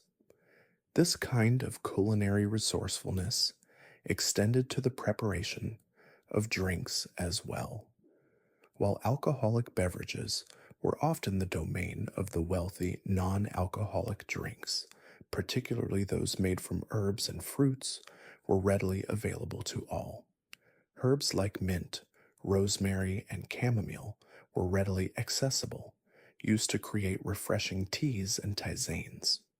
Fruits, when available, were used to prepare fruit drinks and cordials, providing both flavor and hydration. Often these drinks were not simply served as beverages, they were also used in the preparation of food, their flavors enhancing the culinary landscape of medieval kitchens. In conclusion, the medieval kitchen was not a place of mere culinary survival. It was a space of profound creativity, resourcefulness, and innovation. Faced with constraints of limited resources and inconsistent availability of ingredients, the medieval cook displayed a remarkable level of adaptability, transforming modest ingredients into hearty and satisfying meals. Their skills lay not in exotic ingredients or elaborate techniques, but in their intimate knowledge of their ingredients, their ability to improvise and adapt to changing circumstances, and their understanding of how to create delicious and nourishing food from what was available, ultimately demonstrating a deep respect for their culinary heritage and the bounty of the land. It is a culinary legacy that continues to inspire and fascinate us today. The modern chef, facing their own set of challenges in sourcing sustainable ingredients and managing costs, might well take a lesson or two from their medieval predecessors.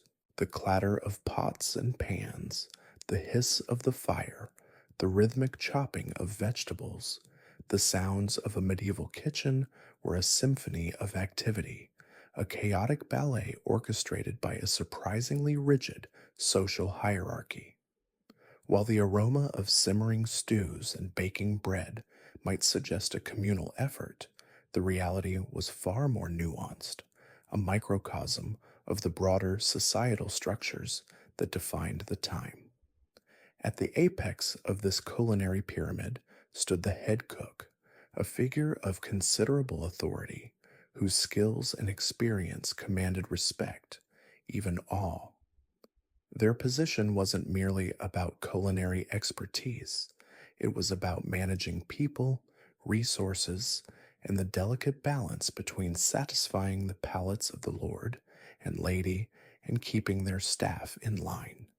They were masters of logistics, strategists of the pantry, and, if the chronicles are to be believed, sometimes even subtle political players within the household. The head cook's authority extended far beyond the simple task of assigning jobs. They were responsible for menu planning, inventory management, purchasing ingredients, and ensuring the smooth functioning of the entire kitchen. They might oversee a team ranging from a handful of assistants in a smaller household to a bustling crew of dozens in a grand castle or monastery. This required not only culinary skill, but also a talent for organization, delegation, and conflict resolution. Imagine the head cook of a large monastery, juggling the dietary needs of monks, guests, and possibly even the local peasantry, depending on the generosity of the abbot. This was not simply cooking. This was complex logistical warfare fought with cleavers and ladles instead of swords and shields.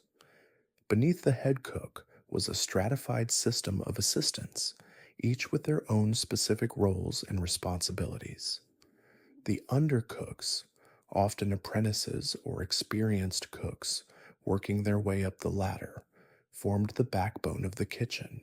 They assisted the head cook, prepared individual dishes, and took on some of the more repetitive tasks, effectively learning the craft through observation and practice. Their skill levels varied, and the more proficient undercooks might be entrusted with more challenging dishes or given greater responsibility in managing the workflow. A rivalry might brew between those vying for advancement and favor, adding a layer of competitive intensity to the already demanding work environment. Next in line would be the rôtisseur, responsible for roasting meats, a highly skilled position requiring both technical ability and a keen eye for judging doneness. The rôtisseur commanded a certain respect, especially during grand feasts where the quality of the roasted meats was paramount. Their success or failure could directly affect the social standing of the head cook, making the relationship between them a careful dance of mutual reliance and cautious competition. Imagine the pressure. A poorly roasted boar could not only offend the lord, but also damage the rôtisseur's reputation and possibly their future prospects. Then there were the various specialists, such as the pastry cook, responsible for preparing sweets, breads, and other baked goods. In a time when sugar was a luxury, the pastry cook's skills were highly valued. Their work often involved intricate designs and delicate techniques, showcasing not only culinary skill, but also artistry. These specialized cooks held a certain prestige, and their creations were often the centerpiece of special occasions. Their expertise could lead to an elevated social standing within the kitchen hierarchy. Their products were, quite literally, the icing on the cake, socially speaking, as well as literally. Further down the ladder were the kitchen assistants, peelers, choppers, scullery maids, and pot washers. Their tasks were less glamorous, but no less important. The endless cycle of cleaning, preparing vegetables, and washing dishes was grueling, repetitive work, and their status within the kitchen hierarchy reflected this. Yet even these seemingly lowliest members played a crucial role in the efficient functioning of the kitchen. A disorganized or inefficient scullery would quickly slow the work of the higher ranked cooks, underscoring the interconnectedness of all the roles. The social dynamics within the medieval kitchen weren't always harmonious. Power struggles, rivalries, and petty jealousies were likely commonplace. The head cook, while wielding considerable authority, had to skillfully navigate these complexities to ensure the smooth running of the kitchen. Imagine the tension between a talented undercook chafing under a less skilled but socially well connected colleague, or the friction between the rôtisseur and the pastry cook over the allocation of oven space. These interpersonal dynamics, often unspoken yet keenly felt, profoundly shaped the working environment. However, despite the potential for conflict, teamwork was essential for the success of the kitchen. The preparation of a large feast, for example, required the coordinated effort of every member of the team. Each cook had a crucial role to play, and any weakness or breakdown in coordination could lead to chaos. Therefore, the head cook had to cultivate a sense of cooperation, fostering a team spirit that transcended individual ambitions and rivalries. This involved not just assigning tasks, but also providing guidance, encouragement, and a degree of fairness in distribution of tasks and recognition. A skilled head cook understood that a well functioning kitchen was not just about individual talent, but about the effective orchestration of collective skills. They were not just cooks, but managers of human resources. The kitchen's social structure also reflected the broader social inequalities of the time. The head cook, often a man, usually held a position of greater power and privilege than the scullery maids, who were often women. This gender disparity, a reflection of the societal norms of the era, was mirrored in the division of labor within the kitchen. The heavy lifting and the more demanding tasks might be reserved for men, while women might handle the more repetitive tasks of cleaning and preparation. This division was not necessarily out of any inherent lack of ability, but rather a reflection of the deep seated prejudices that structured medieval society. Moreover, social class could also play a role in the composition of the kitchen staff. In grand households, some members might be indentured servants or even prisoners, their labor a form of punishment or payment of debt. This adds another layer of complexity to the social interactions within the kitchen, highlighting the social inequalities that permeated not only the broader society, but even the smallest and most seemingly insignificant spaces. The medieval kitchen, therefore, was more than just a place where food was prepared. It was a microcosm of medieval society, a stage for the enactment of its social structures, power dynamics, and inequalities. The hierarchy within the kitchen, while seemingly defined by culinary roles, also reflected the wider social order of the day. It was a world of simmering tensions, quiet rivalries, and hard work, all seasoned with the constant pressure of providing sustenance for the household, a reminder that even the most mundane aspects of life were deeply intertwined with the larger societal context. It is in this intricate web of culinary and social interactions that the true story of the medieval kitchen truly lies. A story not only of food, but also of people, their relationships, and their place within the hierarchical world in which they lived. The rhythmic clang of the kitchen, a constant companion to the medieval cook, often masked tales as rich and flavorful as the dishes they prepared. While the official records meticulously documented the quantities of wine and grains consumed by the lord of the manor, the whispers and legends of the kitchen staff, the triumphs and failures, the culinary innovations and bitter rivalries, these were seldom written down, passed instead from generation to generation in hushed tones amongst the peelers and potwashers. These stories, gleaned from fragmented chronicles, faded manuscripts, and the enduring power of oral tradition, paint a vivid portrait of the lives beyond the pots and pans. One such legend speaks of Brother Thomas, the head cook of St. Albans Abbey, renowned for his mastery of spiced meats. Brother Thomas wasn't just a skilled chef, he was a culinary alchemist, experimenting with exotic spices acquired through the Abbey's extensive trading network.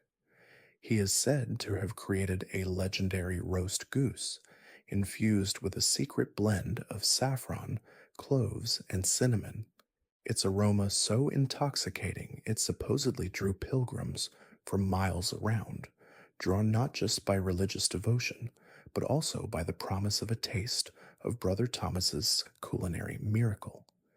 This goose, however, wasn't simply a culinary delight. It became a symbol of the abbey's prosperity and prestige, a testament to Brother Thomas's skill and his ability to elevate the monastery's reputation through his gastronomy. His recipe, whispered to be lost to time, remains a source of speculation among food historians, a tantalizing phantom in the annals of medieval cuisine. Another tale centers on Agnes, a scullery maid in a wealthy nobleman's household.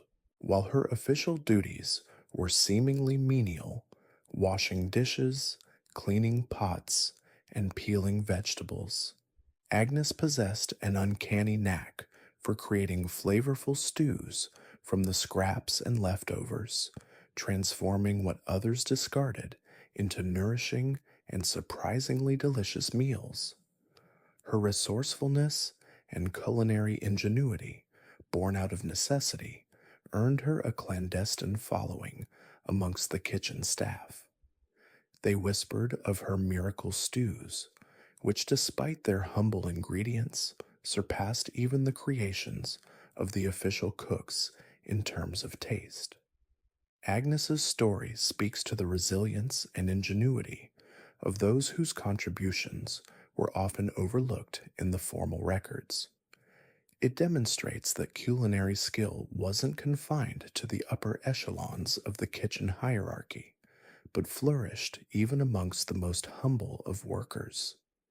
Not all anecdotes end in culinary triumph. There's the cautionary tale of the arrogant rotisseur, Guillaume, who boasted so loudly about his perfectly roasted boar that he neglected to properly monitor the fire, resulting in a charred and inedible centerpiece for a grand feast. The resulting humiliation, the Lord's displeasure, and the subsequent demotion to potwasher serve as a stark reminder of the high stakes associated with the medieval kitchen.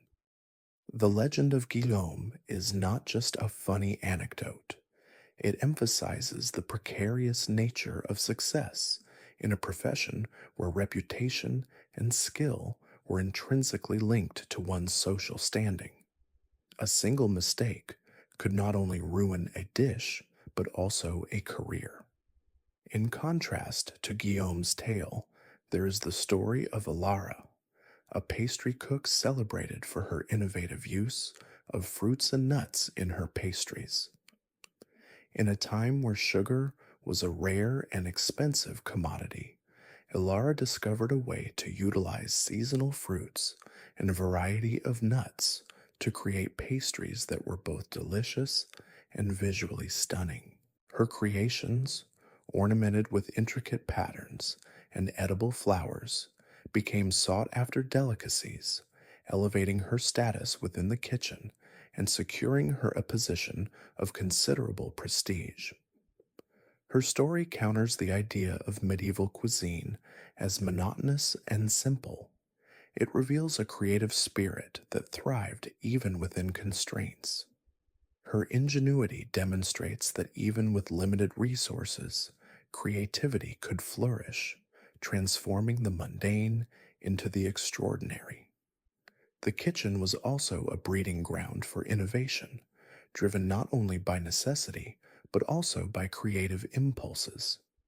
The scarcity of ingredients often forced cooks to develop clever ways to preserve food, experiment with flavors, and invent new dishes. The development of complex pickling techniques, for instance, was a testament to the ingenuity of cooks who sought to extend the shelf life of perishable foods. These innovations weren't just about survival, they reflected a desire to refine and enhance the culinary experience, even amidst hardship and resource limitations. Legends often intertwine with actual historical developments. The introduction of new ingredients, like spices from the East, spurred culinary experimentation and the development of new dishes, leading to the creation of what might be considered medieval fusion cuisine. The stories of cooks who successfully incorporated these new flavors into their repertoire reflect not only culinary skill, but also a deep understanding of how to adapt and innovate in a changing culinary landscape. The stories of these cooks, therefore, are woven into the tapestry of culinary history itself. Furthermore, anecdotes from the kitchen frequently reveal the importance of social dynamics within the culinary hierarchy. The competition between cooks, the power struggles between the head cook and their underlings, the camaraderie amongst those working side by side, all contribute to a more nuanced understanding of the kitchen as a complex social microcosm, a place where personal ambitions, rivalries, and collaborations played out in the backdrop of daily culinary routines. Some accounts even reveal glimpses into the lives of cooks beyond their professional roles. Their marriages, their families, their personal struggles. These are often subtly hinted at in historical records, offering a window into their humanity. These glimpses reveal that cooks were not merely cogs in a culinary machine, but individuals with hopes, dreams, and personal lives that intersected with their professional endeavors. The accounts of medieval cooks, both legendary and mundane, collectively paint a picture far richer and more complex than might be imagined. These stories, often overlooked in traditional historical narratives, reveal not only their culinary skills and ingenuity, but also their resilience, their resourcefulness, their ambitions, and their humanity. They challenge the simplistic notion of the medieval kitchen as merely a functional space, showcasing it instead as a vibrant, dynamic microcosm of medieval society, a place where creativity, innovation, and human drama played out against the constant backdrop of the clatter of pots and pans and the aroma of simmering stews. These stories, passed down through time, remain a testament to the often unsung heroes of medieval gastronomy, a reminder that even within the most mundane aspects of everyday life, compelling narratives unfold. Their tales offer us not only a glimpse into the culinary past, but also a deeper appreciation for the human element that shaped the world of medieval food and its creators. The rhythmic clang of the kitchen, a familiar soundtrack to medieval life, was often punctuated by a far more terrifying sound, the crackle and roar of fire. While the tantalizing aromas of roasting meats and simmering stews filled the air, the ever present threat of conflagration loomed large, a constant companion to the cooks and kitchen staff. Unlike our modern kitchens, equipped with fire suppression systems and safety protocols, the medieval kitchen was a tinderbox waiting to ignite. Open hearths, fueled by wood or charcoal, were the primary source of heat, and their proximity to flammable materials like wooden beams, straw covered floors, and stacks of dried herbs and spices created a recipe for disaster. Brother Thomas, that master of spiced meats from St. Albans Abbey, knew this peril well. His legendary goose, while a testament to his culinary genius, also served as a constant reminder of the delicate balance between culinary success and catastrophic fire. The immense heat required to roast such a large bird, coupled with the abundance of flammable spices and oils in his kitchen, necessitated a level of vigilance that bordered on obsession. He instituted a rigorous system of fire checks, employing several kitchen boys to monitor the hearth throughout the cooking process, armed with buckets of water and sand, ready to douse any errant sparks. Even with these precautions, Brother Thomas confessed in a later, rather charred account, miraculously salvaged from the Abbey archives, to experiencing several close calls. One particularly memorable incident involved a rogue ember that leapt from the hearth and ignited a nearby pile of dried rosemary, sending a plume of smoke billowing through the kitchen and causing a near panic among the staff. The quick thinking of young Thomas, his namesake, prevented a larger fire. The boy's swift actions involved not just water and sand, but his surprisingly inventive use of a woolen rug to smother the flames, saving the day and perhaps the Abbey's reputation. The causes of kitchen fires were varied and often unpredictable. A careless flick of a wrist could send a stray spark onto a pile of kindling. A gust of wind could fan the flames in the hearth, causing them to leap dangerously beyond their confines. Overheating cooking pots, particularly those used for frying or rendering fats, represented a significant hazard. The absence of temperature controls and the reliance on intuition and experience often resulted in accidental ignition. Spilled oil, ignited by the intense heat of the fire, could rapidly spread flames across wooden surfaces. The very act of cooking, with its inherent use of fire, presented a constant risk. But it wasn't just the heat of the fire that was a threat. The medieval kitchen was filled with other flammable materials. Pots and pans were often made of cast iron or copper, materials that could become extremely hot and potentially ignite nearby textiles or wooden structures. The use of wooden utensils, such as spoons and ladles, added to the risk. The ubiquitous use of candles and torches for illumination only amplified the danger, particularly in kitchens that lacked proper ventilation. Even the food itself could present a fire hazard, especially when oils or fats were involved. The consequences of a major kitchen fire could be catastrophic. The immediate loss of food, the heart of the medieval kitchen's operation, was a devastating blow. Months of meticulous preparation, the accumulation of rare and valuable ingredients, all could be reduced to ashes in a matter of minutes. Beyond the loss of food, a kitchen fire frequently resulted in the destruction of the building itself.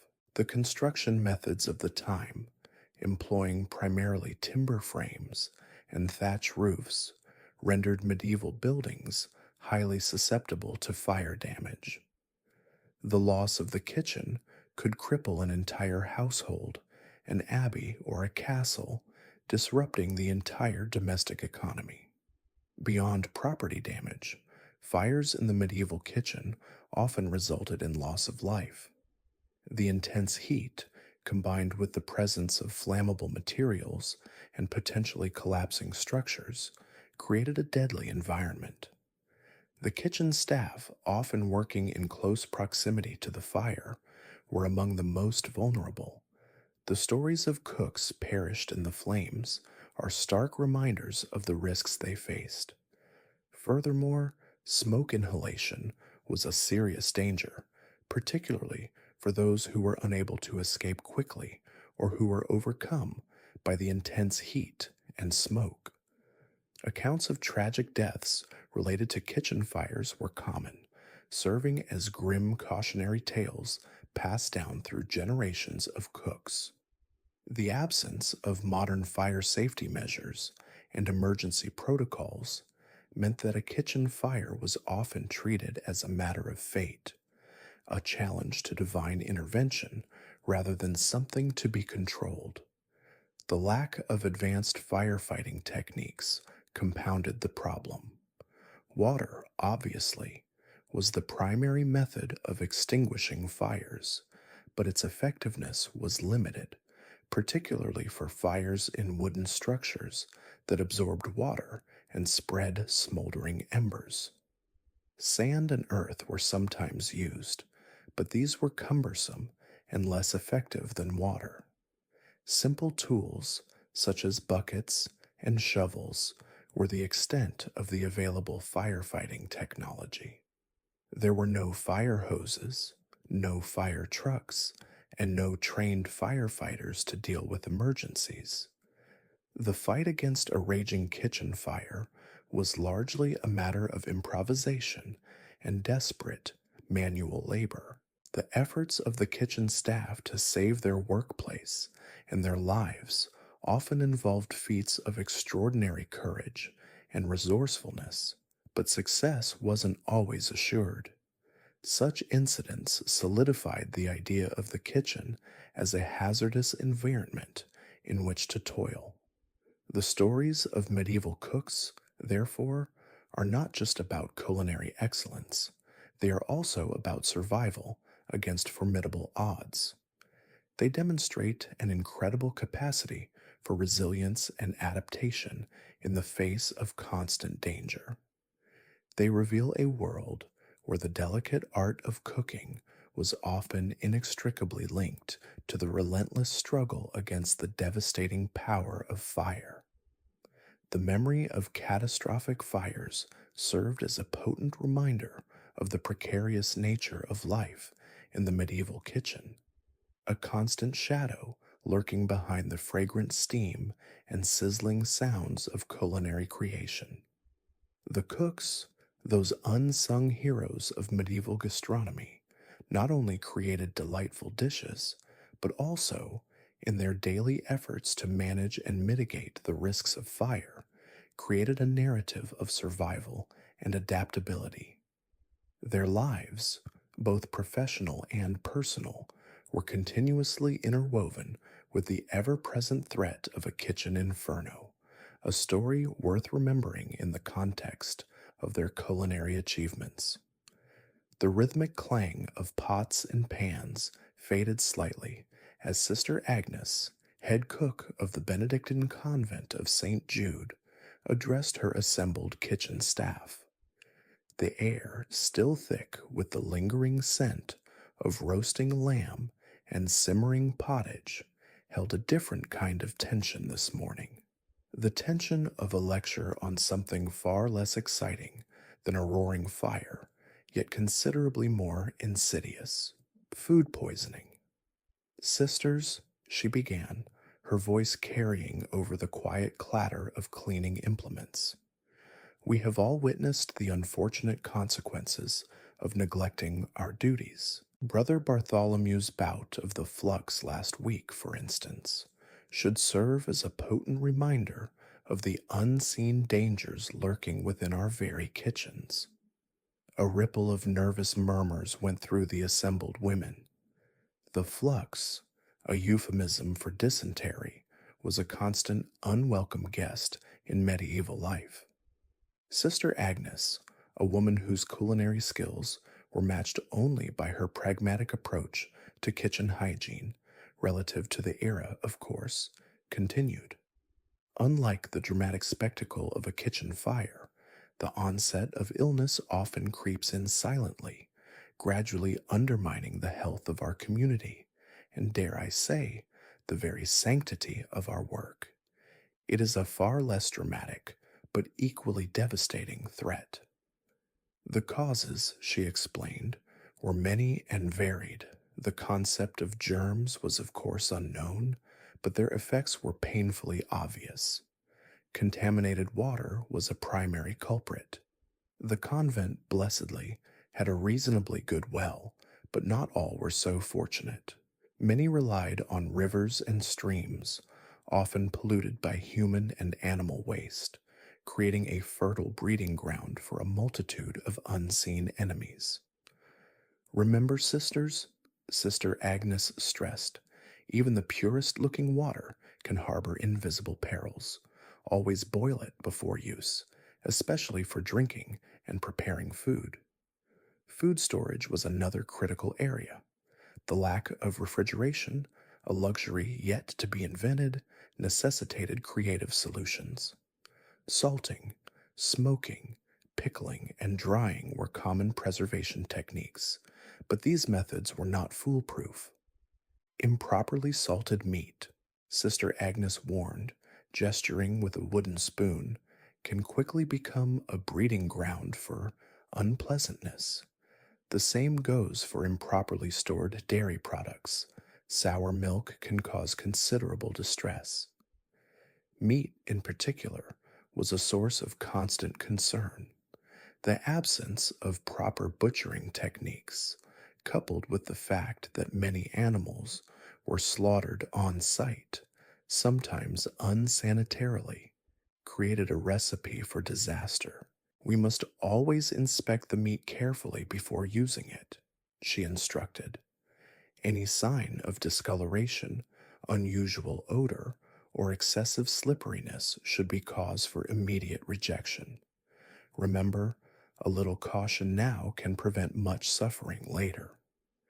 The handling of food itself was another crucial aspect of food safety. The cooks worked tirelessly, often with their bare hands, handling raw meats, vegetables, and grains.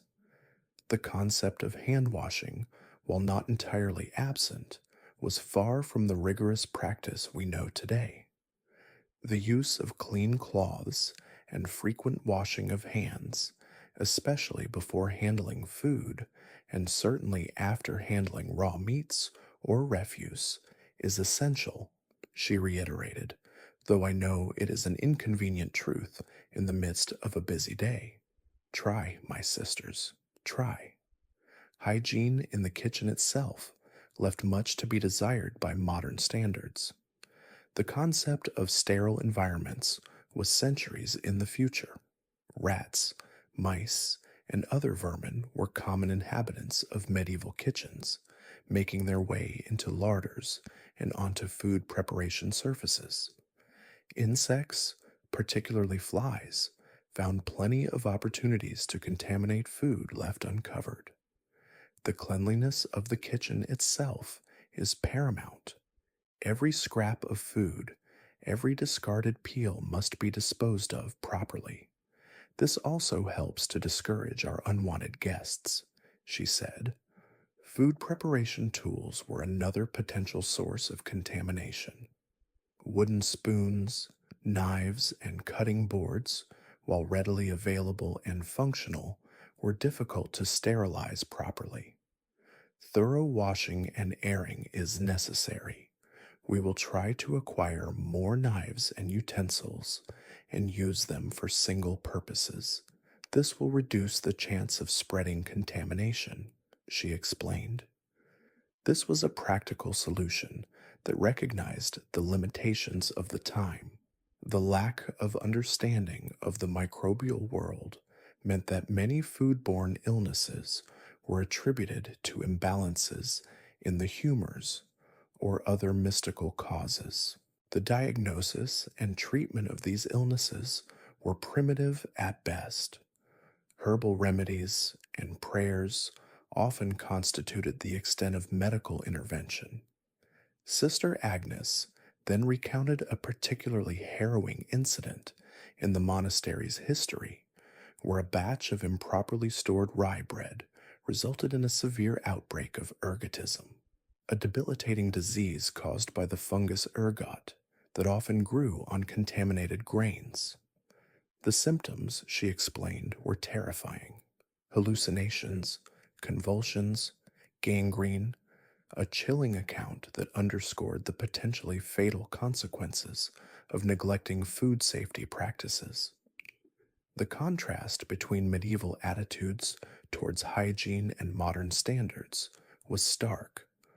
While some rudimentary practices existed, they were far from systematic or comprehensive. The understanding of the causes of foodborne illnesses was rudimentary. There was no scientific understanding of microorganisms and their role in disease transmission. Even the concept of washing hands regularly was not universally accepted or practiced to the extent we do today. The lack of sanitation and hygiene often resulted in widespread sickness and mortality, with diseases such as dysentery, cholera, typhoid fever, and various forms of food poisoning being common occurrences. These diseases, combined with other environmental factors like poor nutrition and cold winters, resulted in significantly lower life expectancy compared to modern times. The absence of refrigeration, the common use of unsafe water, the potential for animal contamination in meat and dairy products, improper food storage and handling techniques, and widespread vermin infestation. All these factors combined to create a hazardous culinary landscape. Yet the cooks of the medieval era, even with their limited knowledge and technology, persevered, adapting and creating ingenious methods to preserve and prepare food, navigating the challenges inherent in their unique environment. Their resilience and the often tragic consequences of their work deserve to be remembered. Their stories provide a stark reminder of the advancements in food safety and the significant improvements in public health we enjoy today, a reality that we should not take for granted. The quiet hum of the kitchen, then, became once more a reminder of not only sustenance, but also of the constant, unseen battles waged against disease and death, and the unsung victories achieved within its walls. The rhythmic clang of the pots and pans, while potentially a source of life, was also a constant reminder of its fragility. The rhythmic clang of pots and pans, a familiar soundtrack to monastic life, continued even after Sister Agnes's lecture concluded.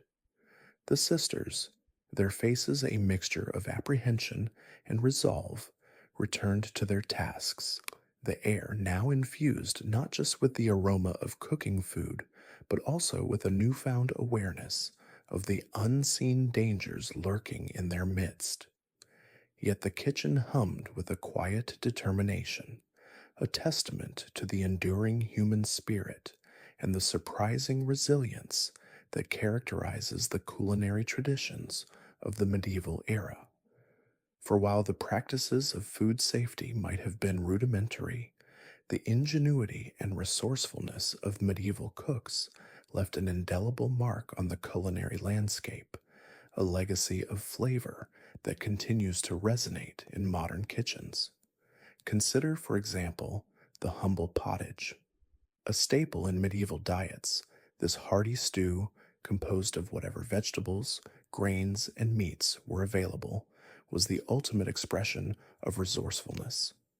Leftovers, scraps, even foraged greens, all found their way into the bubbling pot, transforming humble ingredients into a nourishing and surprisingly flavorful meal. The lack of refrigeration necessitated creative preservation techniques, and many of these methods are echoed in modern cuisine. Pickling, for instance, a common medieval technique for preserving vegetables, remains popular today, adding a delightful tang to a variety of dishes. The art of smoking, likewise, has endured, producing smoky, flavorful meats and cheeses that add a sophisticated touch to contemporary meals. Medieval cooks understood the importance of preserving food throughout the year, and these preservation techniques demonstrate a deep connection to seasonal ingredients and a commitment to minimizing waste. Even the seemingly simple act of bread making holds a fascinating medieval legacy. Rye bread, notorious for its susceptibility to ergot contamination, was a cornerstone of the medieval diet. While the risk of ergotism was ever present, rye bread's ability to withstand harsh conditions and provide sustenance throughout the year made it a crucial staple. This led to innovative bread making techniques, such as the development of sourdough starters, which extended the shelf life of the bread and enriched its flavor. These sourdough techniques, once essential for survival, are now prized for their ability to impart complexity and depth to modern loaves, showing that what once was a necessity has become a culinary pursuit. The evolution of sauces and spices also reveals the enduring influence of medieval cuisine. While the abundance of spices, often found in modern cooking, might seem a recent development, medieval cooks made extensive use of readily available herbs and spices to enhance the flavors of their dishes. Herbs like rosemary, thyme, and sage, which were widely grown in medieval herb gardens, were used to add flavor and complexity to meats and stews, showcasing a fundamental understanding of the interplay of flavors, not far removed from today's interest in flavor profiles. The use of spices, while often more limited due to trade and cost considerations, was nonetheless ingenious. Consider the use of saffron, a rare and precious spice, which was sometimes used sparingly to add a striking yellow hue and a delicate flavor to special dishes. This early understanding of how to enhance food with a combination of herbs and spices laid the foundation for today's highly nuanced culinary world. Moreover, the influence of medieval culinary traditions is not confined to specific ingredients or techniques. The very structure of a medieval meal provides a glimpse into how our modern culinary habits have evolved. The medieval practice of serving multiple courses, often starting with lighter dishes before progressing to heavier fare, mirrors many modern formal dining experiences. The careful consideration of seasonality, of making the most of what is locally and seasonally available, is a defining feature of modern gastronomy, highlighting a profound shift towards environmentally friendly culinary practices. Even the concept of comfort food, a staple in many modern cultures, is deeply rooted in medieval cooking traditions. The hearty stews, savory pies, and warming breads of the medieval era provided sustenance and a sense of comfort in a challenging environment, echoing our own modern desire for comforting, familiar meals. The medieval kitchen, often chaotic and brimming with activity, was also a microcosm of the social hierarchies of its time. The head cook, often a person of considerable authority and skill, managed a team of cooks, assistants, and scullery maids, each with their specific roles and responsibilities. This hierarchical structure, although vastly different in its specifics compared to today's professional kitchens, mirrors a similar division of labor and managerial structure in contemporary culinary environments. In both eras, expertise, skill, and the ability to coordinate and manage teams are indispensable for the successful operation of a kitchen. Medieval cooks, therefore, weren't simply preparing food, they were also managing resources, planning meals for large groups, often under challenging circumstances. Their work was about much more than just sustenance. It was about maintaining order, morale, and the health of the community they served. This often meant navigating challenges beyond mere culinary expertise, such as the management of resources, dealing with unreliable supply chains, and adjusting menus based on factors like seasonal availability and unpredictable harvests. Their resourcefulness in the face of adversity showcases a level of adaptability and problem solving that are directly transferable to modern culinary contexts. In reflecting on the medieval culinary landscape, it's impossible to ignore the stark contrast between then and now. The absence of refrigeration, the lack of sanitation, and the limited understanding of foodborne illnesses created a very different culinary reality. Yet the ingenuity and resilience of medieval cooks are truly remarkable. They developed ingenious methods to preserve food, to manage resources efficiently, and to create flavorful dishes despite the challenges of their time. Their stories, often lost to history, deserve to be celebrated, not just as a testament to their culinary skills, but as a powerful reminder of the human spirit's ability to adapt, innovate, and create something nourishing and delicious, even in the face of considerable hardship. This legacy of flavor, passed down through centuries, demonstrates that the culinary arts are not merely about the technical aspects of food preparation. It's about innovation, resourcefulness, and the enduring connection between food, culture, and community. The medieval kitchen, despite its limitations, serves as a powerful reminder that the essence of good cooking remains consistent across time. The ability to transform simple ingredients into something nourishing, flavorful, and deeply satisfying. The culinary adventures and challenges of the medieval cooks remind us of the human spirit's capacity for resilience and ingenuity. Their creativity in the face of adversity provides lessons for modern cooks, inspiring creativity and a focus on sustainable practices. The medieval legacy extends beyond mere recipes. It encompasses a spirit of adaptability and innovation that continues to shape the culinary landscape even today. The next time you savor a delicious meal, take a moment to appreciate the long and winding path that led to the culinary delights you are enjoying. A path paved by the ingenuity, resourcefulness, and often unrecognized struggles of the medieval cooks. Their legacy is far more than just a menu. It is a powerful testament to the enduring human spirit and its unyielding pursuit of sustenance and flavor.